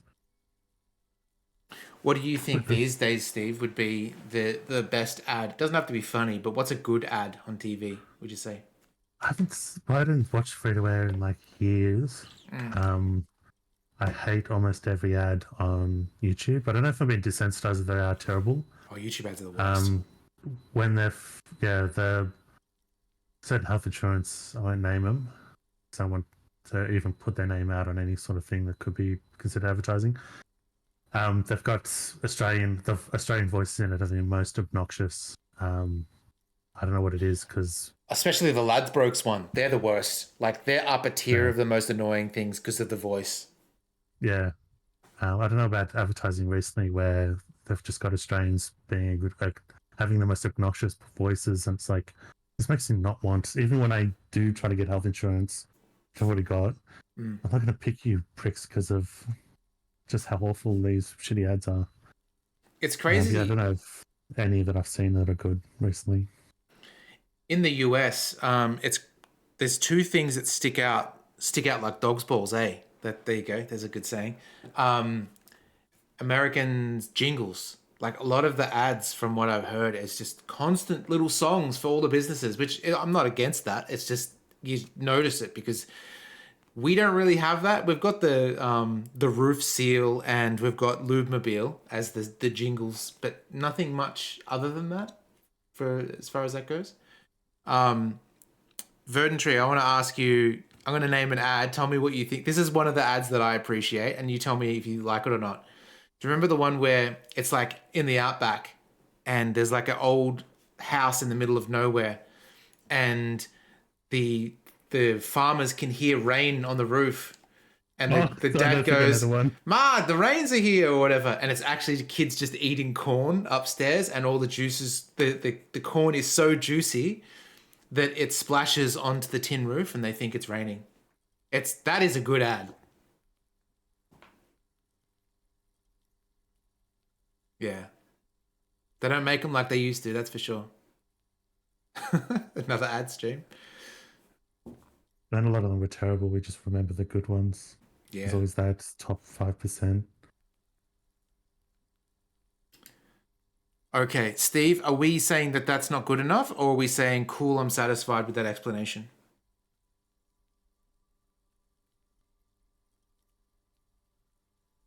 So we've done the Hardy Boys are not the law. Mm-hmm. It's not a good enough reason. Okay. Impressive You're right. information. There's more. Oh. You answer to the coalition government, and by extension, the moral intern.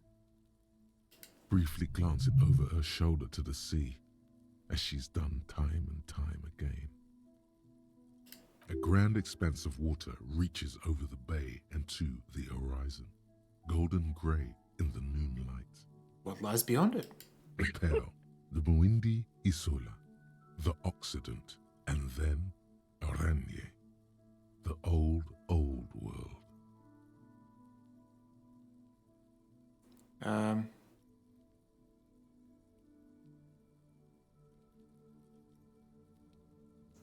The RCM isn't the lapdog of the moral intern. You don't have to worry. You share a database with them.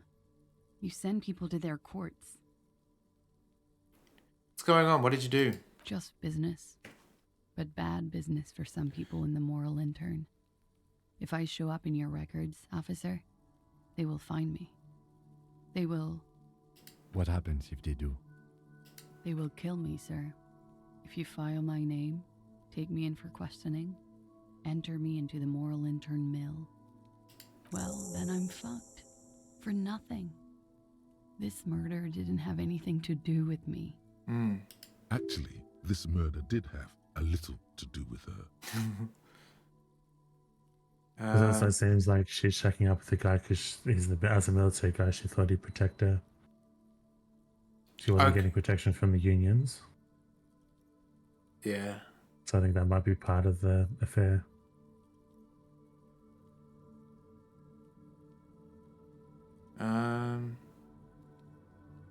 These are all good ones. Yeah, queer. Yeah, go for it.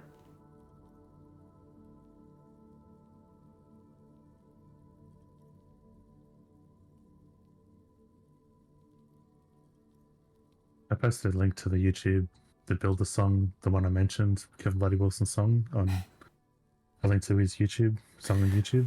Kevin Bloody Wilson is like an advanced course in Australianism. Rodney Rood as well. Let's see. What happened here the night he died? We were there. Together. In bed, I mean. Tell me exactly what happened. Okay. He was in a kneeling position. He had just entered me. Woo! I was on my back, looking at him. I heard the window behind me shatter, and I turned to look. There was a hole in the glass. Hang on. Okay. What she's saying is a bit of, which is fine, but the bullet came through the glass. How did the bullet get lodged in his mouth, in his head? Like, there's no bullet wound. I guess we'll find out. I turned back to him. Yeah, because that's what I was wondering before when they said someone shot from outside. It seems so much like someone had a gun in his mouth. I could see. I could. Unless, okay, imagine like this. From this view here, he's got his back towards the wall and she's facing the window. So as he's sort of facing there, he's got his mouth open exactly like maybe he's like, oh, whatever, yawning or whatever. I guess he's not yawning. He's He's doing something with his mouth open anyway. And then that was just a super good shot, maybe. We'll see. A great pain moves through her, a dark and indefinite wave. She continues in spite of it. I knew he was dead. That's like that Before message. he fell Just down post on it top of again. me. Then what happened? He was heavy. I pushed him off and he fell to the floor. There. He only had his boots on. I bit the pillow, not to scream, then ran downstairs. I waited for the second shot to come. For me. I thought there would be one. What do you think she thinks of our shoes? Especially in this context. She's forgotten about her cigarette. Wow, that's a dark ad. Burned right down to And the monster one.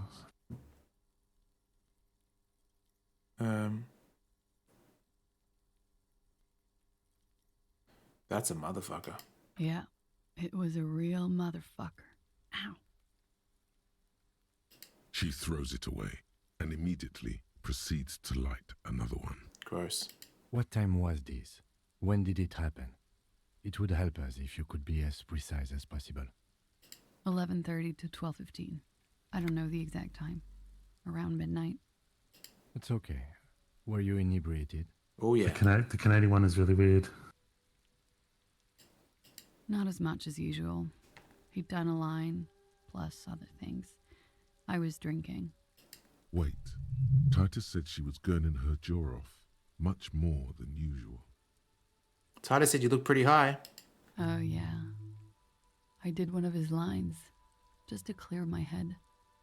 Good thinking. Clear your head. You should clear your head. Oh, piss off, electrochemistry. Get into his mindset. Did you hear or see the shooter in the course of this? No, What did you do then? nothing. I was trapped. I was stuck in my room downstairs. I got some clothes on and crawled back up, drew the blinds. Blood was coming from his mouth. Not a lot, just a little. He was still on the floor, slouched. I couldn't be there with him anymore, so I ran down and out of my room, into the hallway, down the stairs. I knew there would be people there. When it happened, did you hear a gunshot? When he was shot? I may have. I don't know. I couldn't hear anything over the glass exploding. The gunshot wasn't that loud. This is something to keep in mind when assessing the distance of the shot. Gunshot wasn't that loud, so it'd be quite a far away. Like maybe a sniper shot? Yeah.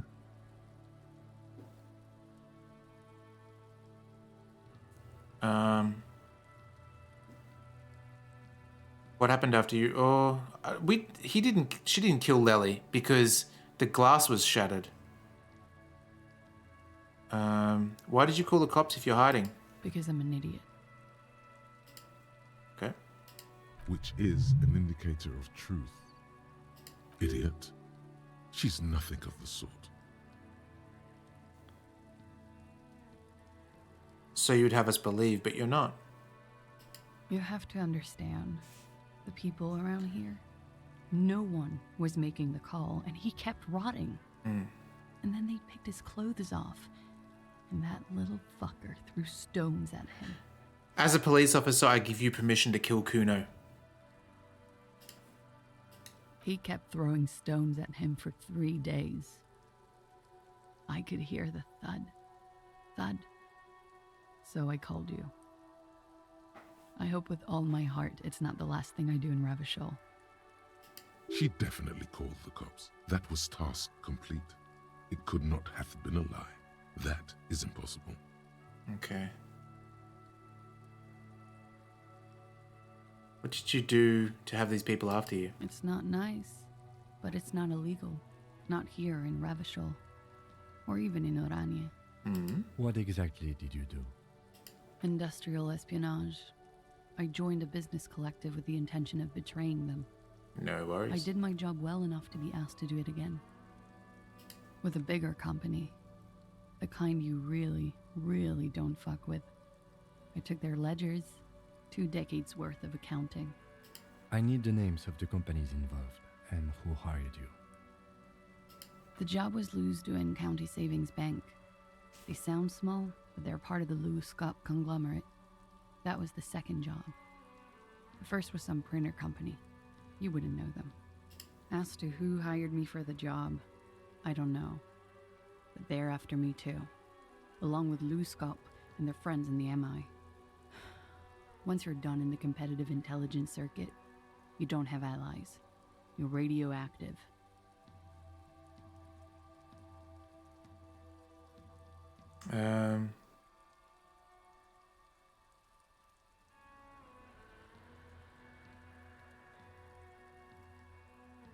That's a lot of shit you've gotten yourself into. It is. Many people lost their jobs.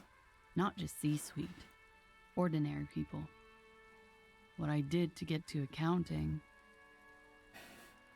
I tell you what, I would love more games like this. Even like, I appreciate the weirdness of this game, but I would love more cop simulator, like crime scene, analyzing, those kind of games. Finding out, like, this is the real juicy meat of the game that I'm really liking, is actually solving the crime. A lot of people got hurt. But that's just more of my shit you shouldn't have to deal with. You're solving a murder. Which a lot of based on that stuff, but it's very basic. Like, you don't have to really do anything to just get through it anyway. It's very uninspired, but this, like this, the way it goes into the way this is done is really good. Mm. Could the people after you have killed him? That's the first thing that went through my head when I heard the glass break. And? I thought they'd found me. They've killed him to punish me. All last week, I've tried not to talk to anyone or be seen with anyone so they wouldn't be hurt. I've come to understand, however, this is paranoia. What happened didn't have anything to do with me. Old Pisscat, haven't seen him in a while. Steve's mate. You probably didn't.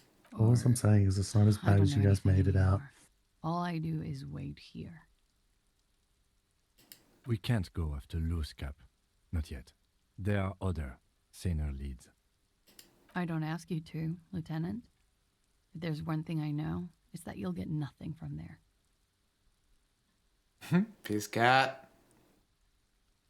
Speaking of piss, Nina hasn't done a stream in ages, right? And is that me just thinking that? Then again, I'm not on Twitch during the day anymore because I've got to work, but I haven't seen her stream in ages. Speaking of Twitch, I jumped because Okay. I did those Prince of Persia streams while I was trying to figure out how to beat it. Yep. And so I still follow the category. And usually half the time I check Twitch, it's got 0 people. So it shows up in my follows list. Mm. And half the time I check Twitch, it'll have 0 viewers for the whole category. And then when it doesn't, it's usually 10. It's usually like 4, 5, 6. Anything over 10, I'll usually take a look to see why. Like, is it one stream or does it just happen to be a fair few people streaming? And a few hours ago, I checked it. 44,000 viewers. For Prince of Persia? Yeah, and I clicked it. I think it must be a big, because it was a Japanese language. It was one stream. Oh, okay. So hang on, 44,000 viewers in one stream? I know. That's it was a Japanese language stream. I would have thought maybe And speedrunner or something. He was playing the Nintendo version or Super Nintendo. Okay. Wow. I think the most I've ever seen is Maximilian Dude. I don't follow him by any stretch, and nor would I, but I've seen him have like 11,000, which is insane. Limmy's usually got about between 2 and 4,000. 44,000, that's crazy. That's back down to one viewer.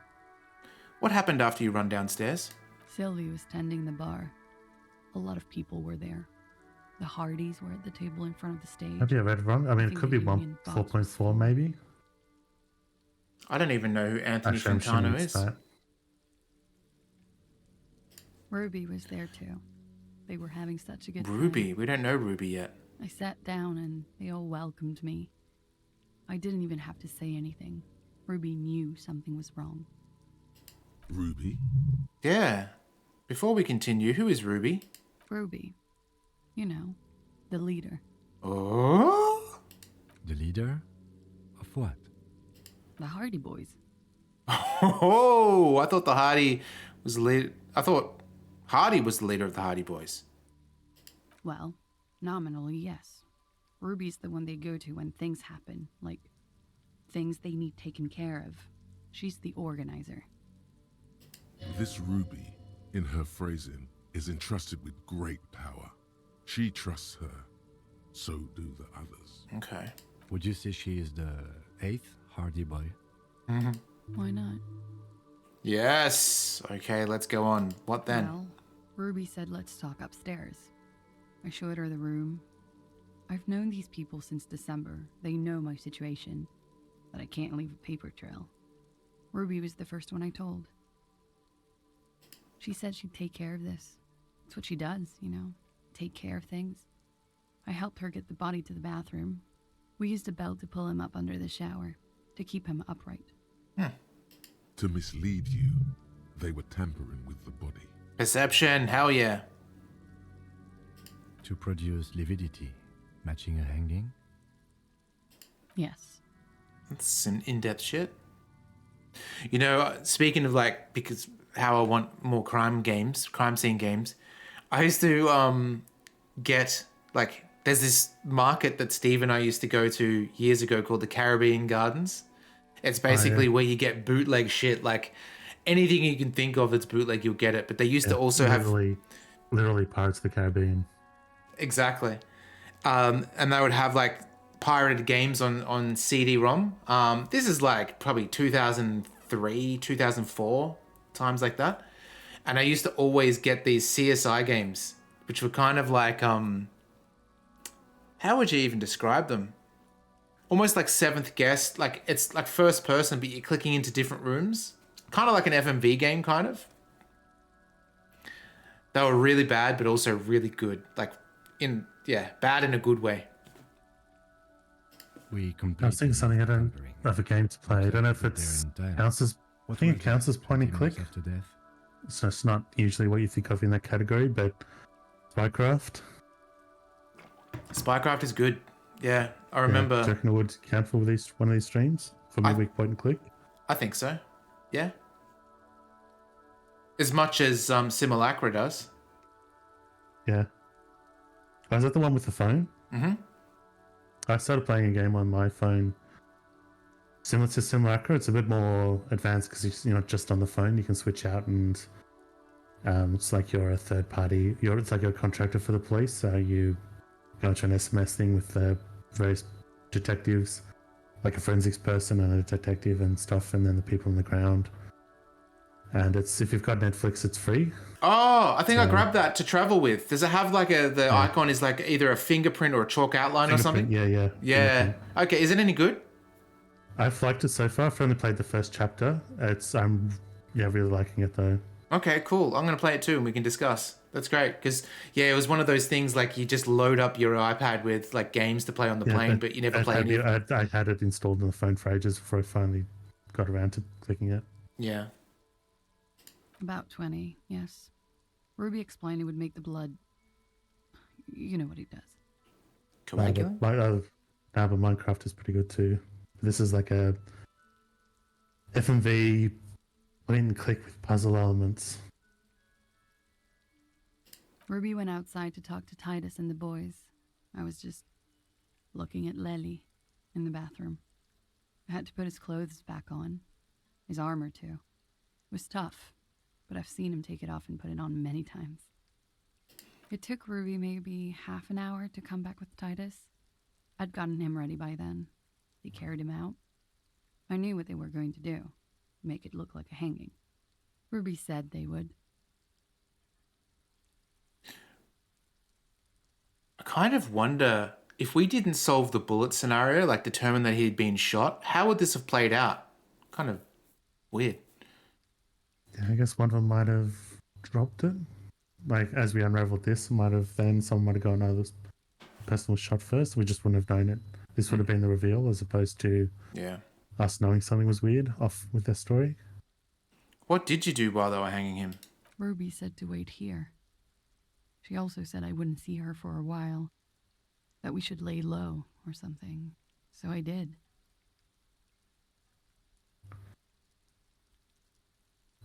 This game would be a lot more fun to you if you could read. Cookster, how you doing? Well, it's voiced now. You don't need to read. You can just listen.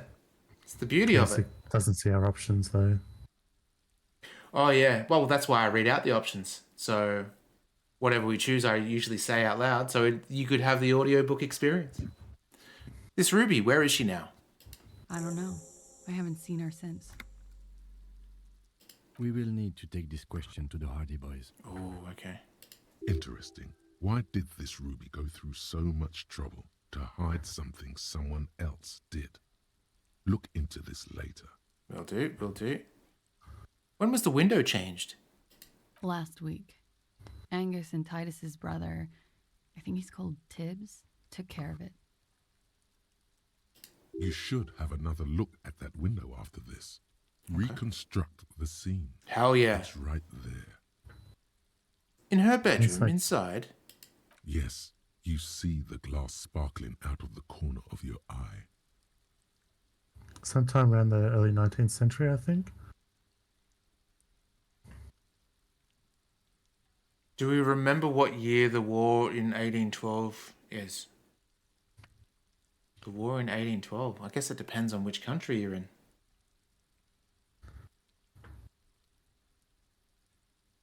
I think we're done here for now. She nods, silently. She doesn't even smoke. Just picks up the cold coffee and holds it in her hands. Oh, sorry. Okay, yeah. What year? Fair enough. I think it was 1811. It's like the 100-Year War was actually not 100 years. It was 114 years or something like that. He's thinking, are we done here? That could hurt us.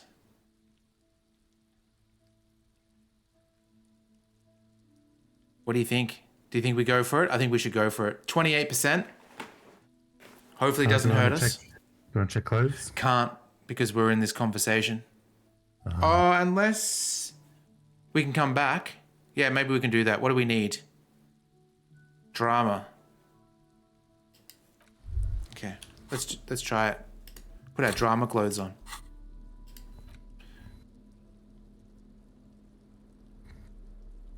Oh, it's a drama shirt.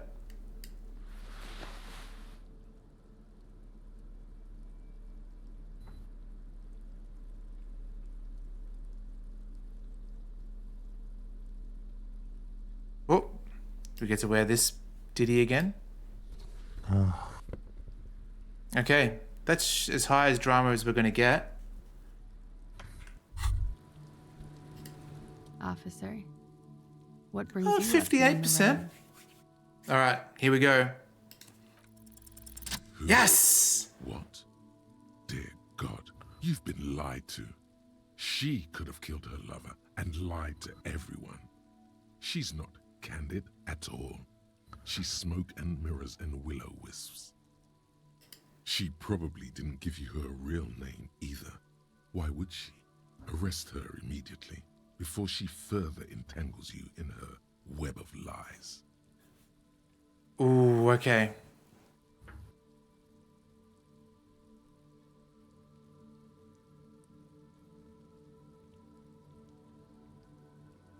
Oh, Steve, what do we do? This is you, Steve. So is this a decision to arrest her in general, or are we trying to squeeze her for more information? Like what led to the drama check?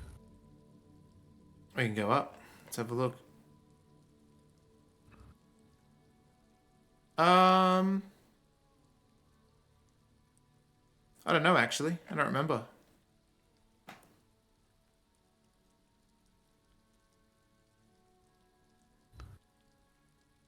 We could potentially... We know number 3. 'Cause we know she wouldn't be going under her own name if she wanted to keep it out of the databases. If we did number 5, I wonder if we could come back. Yeah. For the time being. Let's do that. She I'll slowly just lights have another one. cigarette and steadies her breath. You are. This is not the end of this. Get back to those lies you told. Okay, we can't go back then. I was just wondering if we could see the check again, but we can't. Lies. Yes, we Okay. demand she be punished for deceiving us. We demand her anxiety. We demand her fear. This almost seems like it's number one? We want to make her desperate, so she starts blabbing. Okay. There may be grounds here, at least for an extended detention. A little whimper. The young woman hears you. She's looking around. All right. Verdantry, do you want to make a decision here? Do you want to do 2, 3, 4, or 5?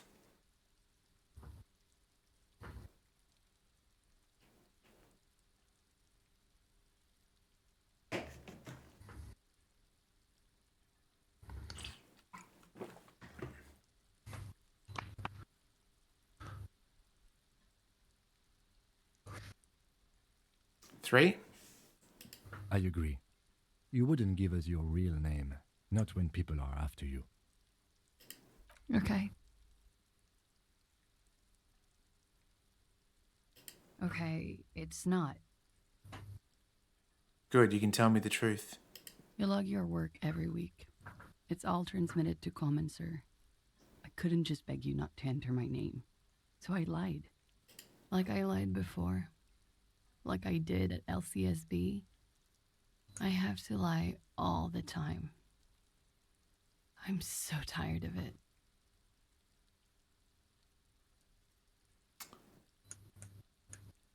Tell me your real name. It's Katarzyna Lazie. Could it mean Glazia is an alacronym for Katarzyna Alazier? Wait. Klausha is an abbreviation? It was a sentimental thing. I wanted to be more me here, this time. So I used my nickname. A nickname? Who gave you this nickname, Glazia? Who gave it to you? A teenage boy. Oh, Seal Boy. A million years ago. Finally, we meet. She nods. Her round eyes meet yours. They seem moist from the wind on the roof. Was the passport bullshit too? That passport you keep hidden? No. It's submerged in a plastic buoy on the coast. Boy! It just doesn't say Klasia Amandu. It says Anouk Mea Smith. It's a sign that it's European. Like I said, I prefer the American buoy. I hate it. Makes no sense. Boy, I think it's much Dr. more- Pepper the hang-ups I have over language is when things aren't like decisions. Is the thing should be more clear, more precise, or concise. The issue I have with boy is it takes a while to figure out what you have to figure out from the context what someone's saying, as opposed to when an American says buoy, I know exactly what they're talking about immediately. Yeah, but you can't As just opposed change to- words to make them sound goofy just so you don't confuse them with another one when they're actually a derivative of another word. That's what you should be doing. You should be constantly modifying language to make it easier to understand and be clear. But then you get shit like people saying niche. Yeah, but well, it's silly, but then and that's not that bad. Also, Falsified documents. that's kind of arbitrary because niche and niche, not really much difference. But in this case, there's confusion. If it's boy, then there's verbal confusion. Because especially because one's a more commonly used word and the other one's much more rarer. And that's where the confusion comes from, because you are you more associate boy with a person than a navigational device. But anytime you would say boy and use it in context with water, because you're not saying boy out of context, like buoy boy, you're not saying that anywhere but the ocean, right? Like there's no other place that it can be. Ocean. What do I mean when I say there's a boy in the ocean? I would immediately think that it was a buoy boy. I would assume it's a person until someone says that thing that makes at being a person make no sense, that's the only time I would then realize that they're talking about a flotation boy. Cookster is bang on the money. If you call niche a niche, that means that a quiche is a kitsch.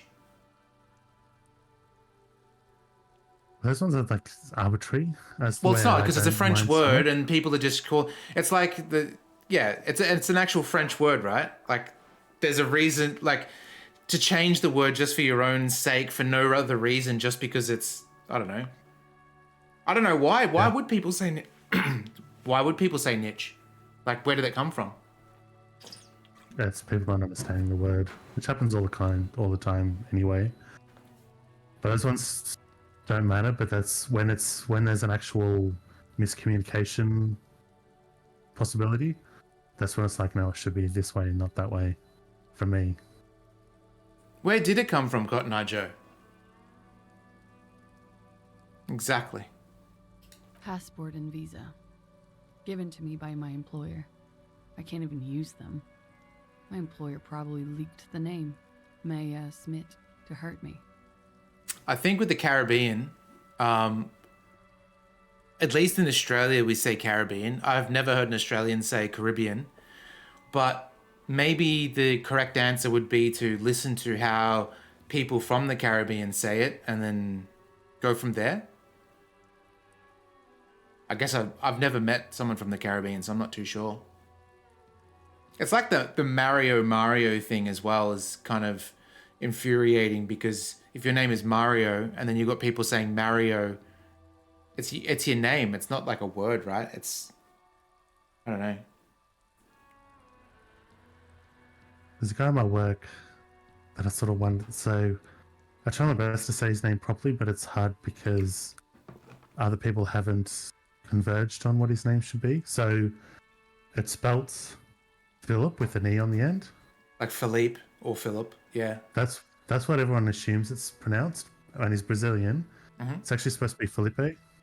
Okay, yeah, well, that's fair enough. Like, if you met him and he said actually it's Felipe, you just call him. And I think he has said that, but then half the people in the office still say Philippe. And it makes me. I try to say Felipe. I say Felipe, but it makes me doubt if I'm correct. Because then I don't know. Is there any other smaller thing that I'm getting wrong because everyone else is all over the place in terms of how to say his name? Yeah.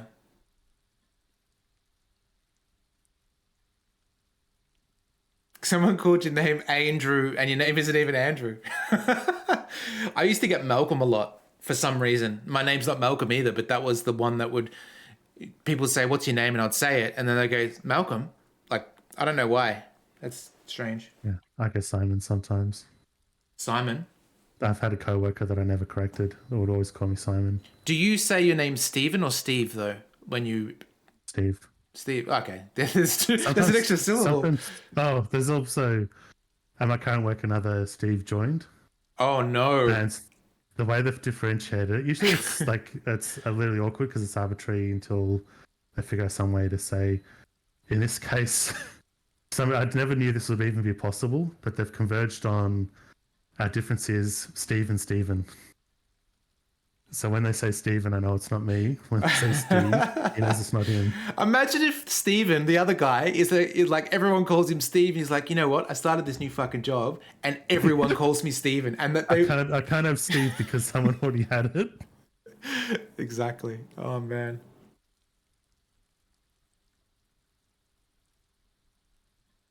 Yeah. Steve's taken. Why would they do that? I didn't show up to a rendezvous. They don't take that lightly. I didn't show up because I was afraid they'd do something to me. The job was finished. I'm just a liability now. Where is this boy? West of the boardwalk, in the reeds. Okay. On the coast there. I put it there when I first arrived. Haven't been there since. I'm not sure I could even find it now. It's useless.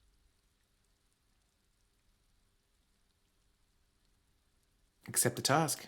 The lieutenant makes a note of it. Oh, yeah. Too many Matthews. In the US, there's too many Jeffs and Jennifers. It's insane how many Jeffs and Jennifers there are.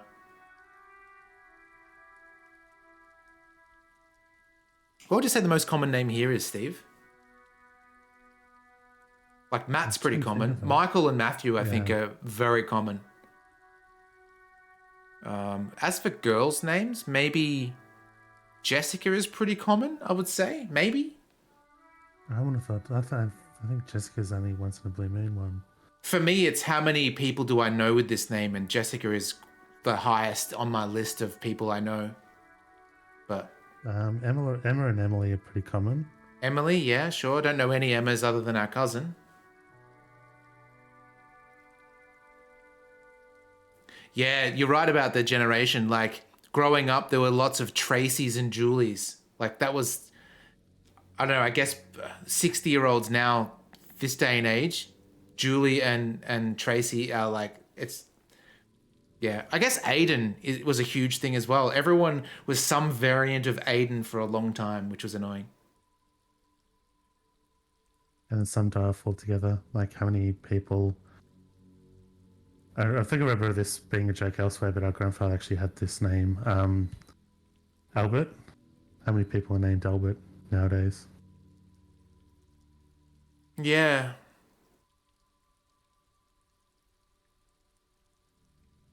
Oh, your friend's kids have the Aiden boys? Okay. Janderson? That's not bad.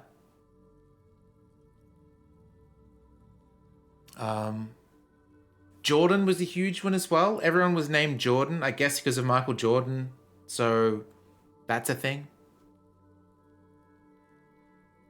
Gonna start seeing kids with change the name from Khaleesi. Yeah, no shit. And this person changed it. They weren't born this. They changed their name to this, but they showed me their license. Their first name was Aragorn. Huh? Yeah.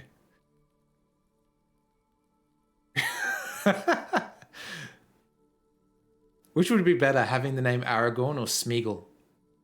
Smeagol would be so funny, actually. If I met a Smeagol, I'd have to shake their hand. Yeah, and at least because Aragorn ages so fast. That's probably with all of them. Like, Khaleesi was probably they thought would be endless until the. I've never watched the series of Game of Thrones, but apparently the ending is very disappointing.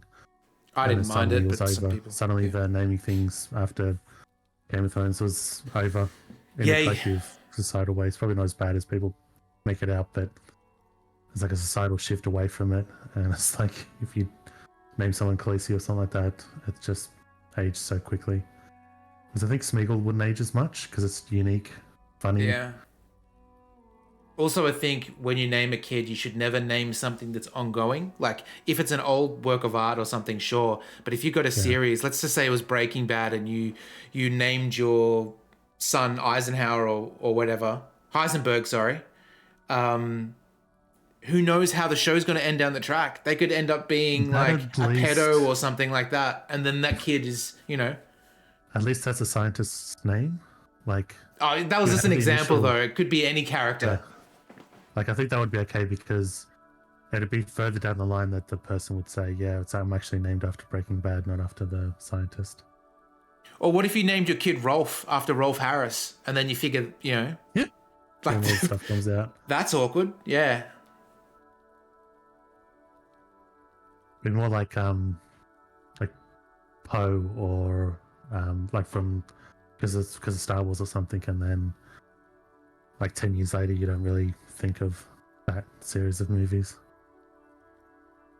Yeah. Or how many kids were named after the first movie named Jar Jar? Maybe a lot. Who knows? Oh, kids named Kanye. Yeah, I've never liked Kanye. Well, Anakin. Yeah. Anakin, I can kind of get, but not like I don't want to ever name a kid Anakin, and I don't like to name that. But at least Anakin being Darth Vader, like Darth Vader's a cool character. That's not tarnished in a way, but yeah, well, the prequel's tarnished it a bit. I don't think the prequel's as bad as people make out, but like it still tarnishes the name a little bit than before. Like if anything, before the prequels, it would have been kind of cooler. How many kids do you reckon are named Sephiroth? There has to be someone, right? Though I've Oh yeah. like what's that 1997 or something when Final Fantasy VII came out? You'd think you'd What a see girl a named- bunch of Sephiroths by now, but I've never Or a girl seen. named Garrus or Aerith. Yeah. Or even a kid named Bort. Like that's something that would be funny to name a child Bort. It's a good reference, right? Bought the Jort. It's like an episode of the character in Archer.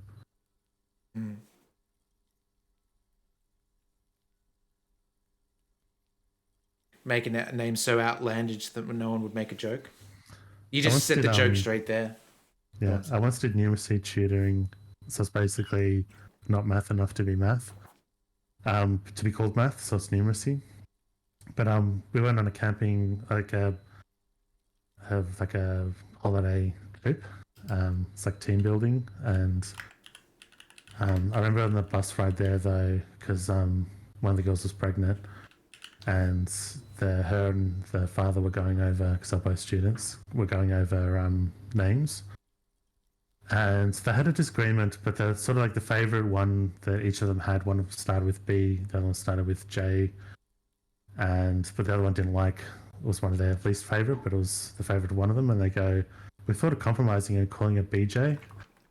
And I've gone, I'm not going to say the first thing I think of when I hear those two letters together. For sure, like I was kind of surprised because they weren't prudes, so it's like, how do you not realize? Like maybe because they're thinking of names. I can see the concept of it just sort of sounds good together, like DJ from Full House. Yeah. But it's like, have you not just stepped back and looked at what people think when it's taken out of that context? I've known a BJ before. It's kind of awkward. But you're missing the important one. In MASH, BJ Honeycutt. Like that always came to mind. Whenever BJ, like that name came up, it was like, yep, that's all I think about. All right, let's Lieutenant makes note of it. You're welcome to it. It's in the reeds northwest of here, past a broken sewage pipe. Yeah, I did. Right near the water line. I did a class when I was doing the degree for maths. They had to do an elective, and I made the mistake of taking a physics elective. And then I learned my lesson, and the next elective I did programming, which I already knew was like just a complete breeze. But I thought I'd challenge myself, and that was a mistake because I failed it. But the class was quantum mechanics for mathematicians, or for math students. So it's like, oh, it's already in so I'm either not as good as math, even though I end up getting it.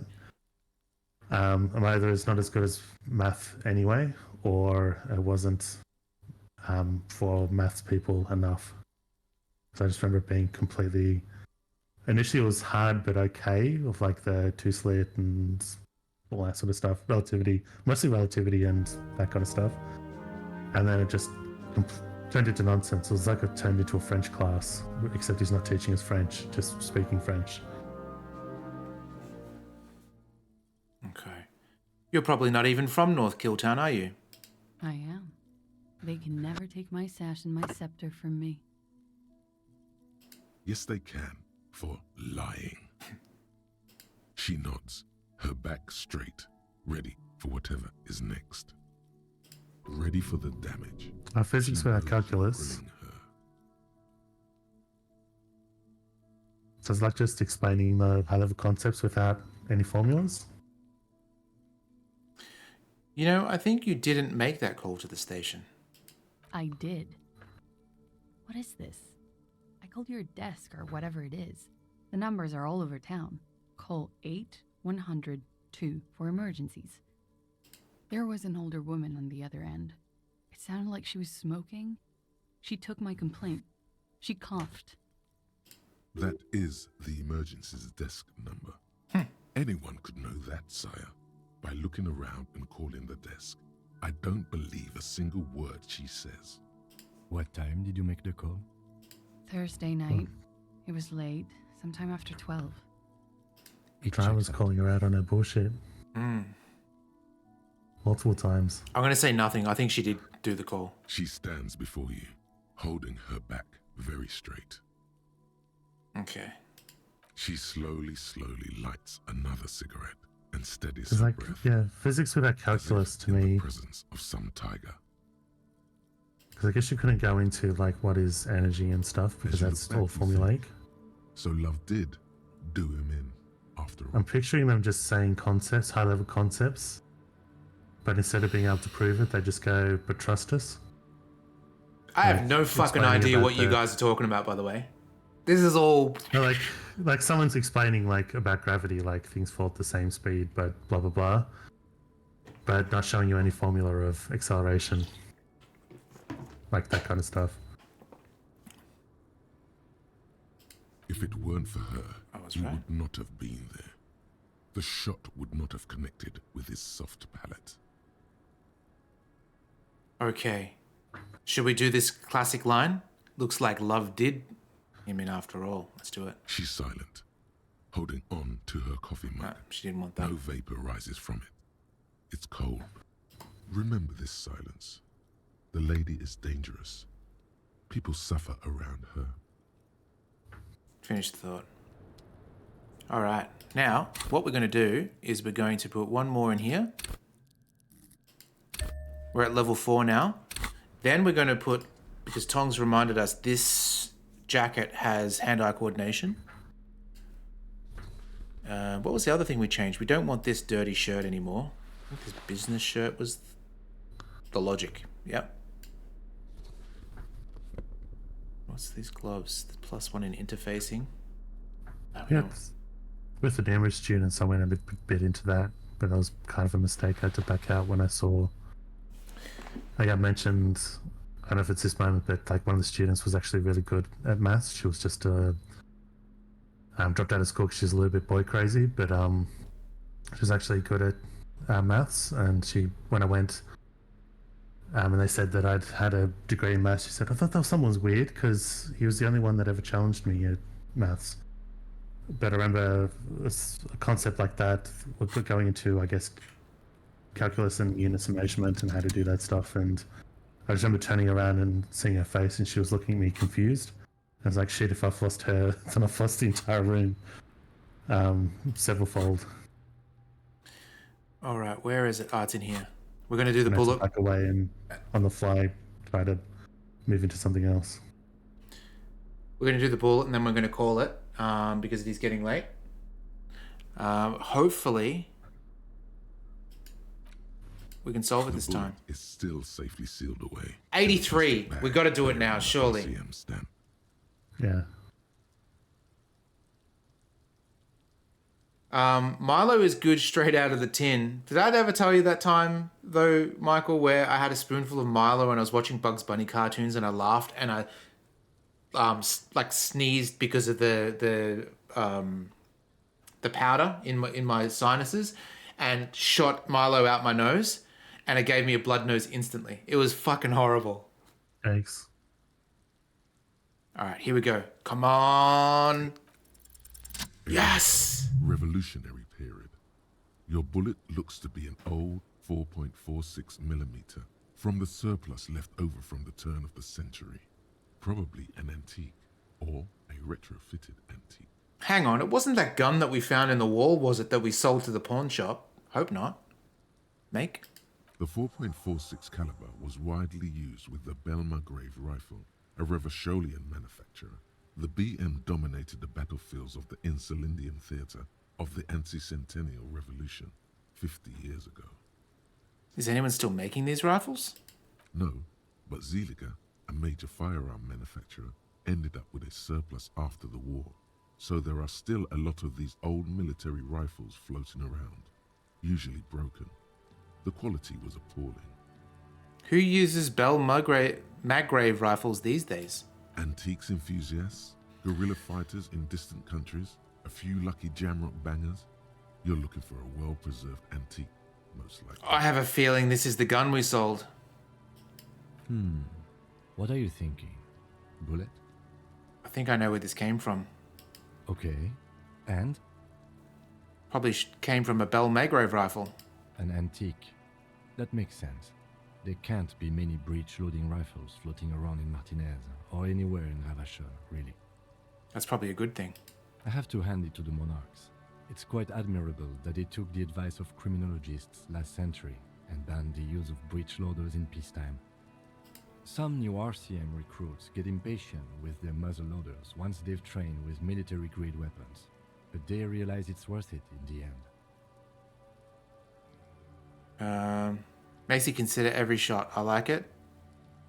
Imagine if everyone, cops, citizens, had access to firearms that could shoot Okay, good to multiple know. rounds without Imagine that. reload. After the first shot, Citizens the had second, third, access and to so on firearms that come could back shoot easier. multiple rounds without pausing to reload. That's insane. Like know. to have every citizen to be able to just go to like a shop like Kmart and buy a gun. That's thank goodness we don't live in that kind of world. That'd be like this dystopian. But back to the investigation. Okay, let's see.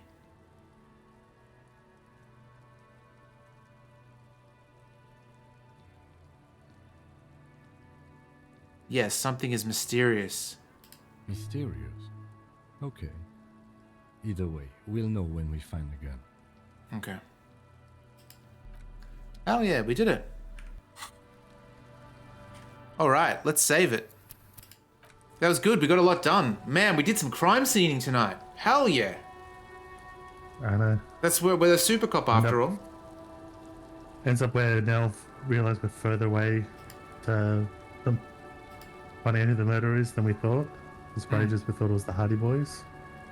That whole thing's fallen through, but that's good in a good way. Absolutely.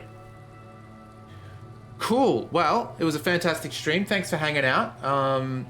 We'll join you next week. I'll probably stream on Sunday this week. I think Saturday I'm gonna leave it a bit free to be able to have some pastries and eat some junk food because I need my cheat day. That's for sure. But yeah, excellent stuff. I'll send you over. We're gonna raid Plodsky. We've raided him before. He is currently playing Castlevania 3. Castlevania is always a good time. So let me lock that in. And I'll send you over to the stream end. Here we go. Until next time, have a fantastic weekend.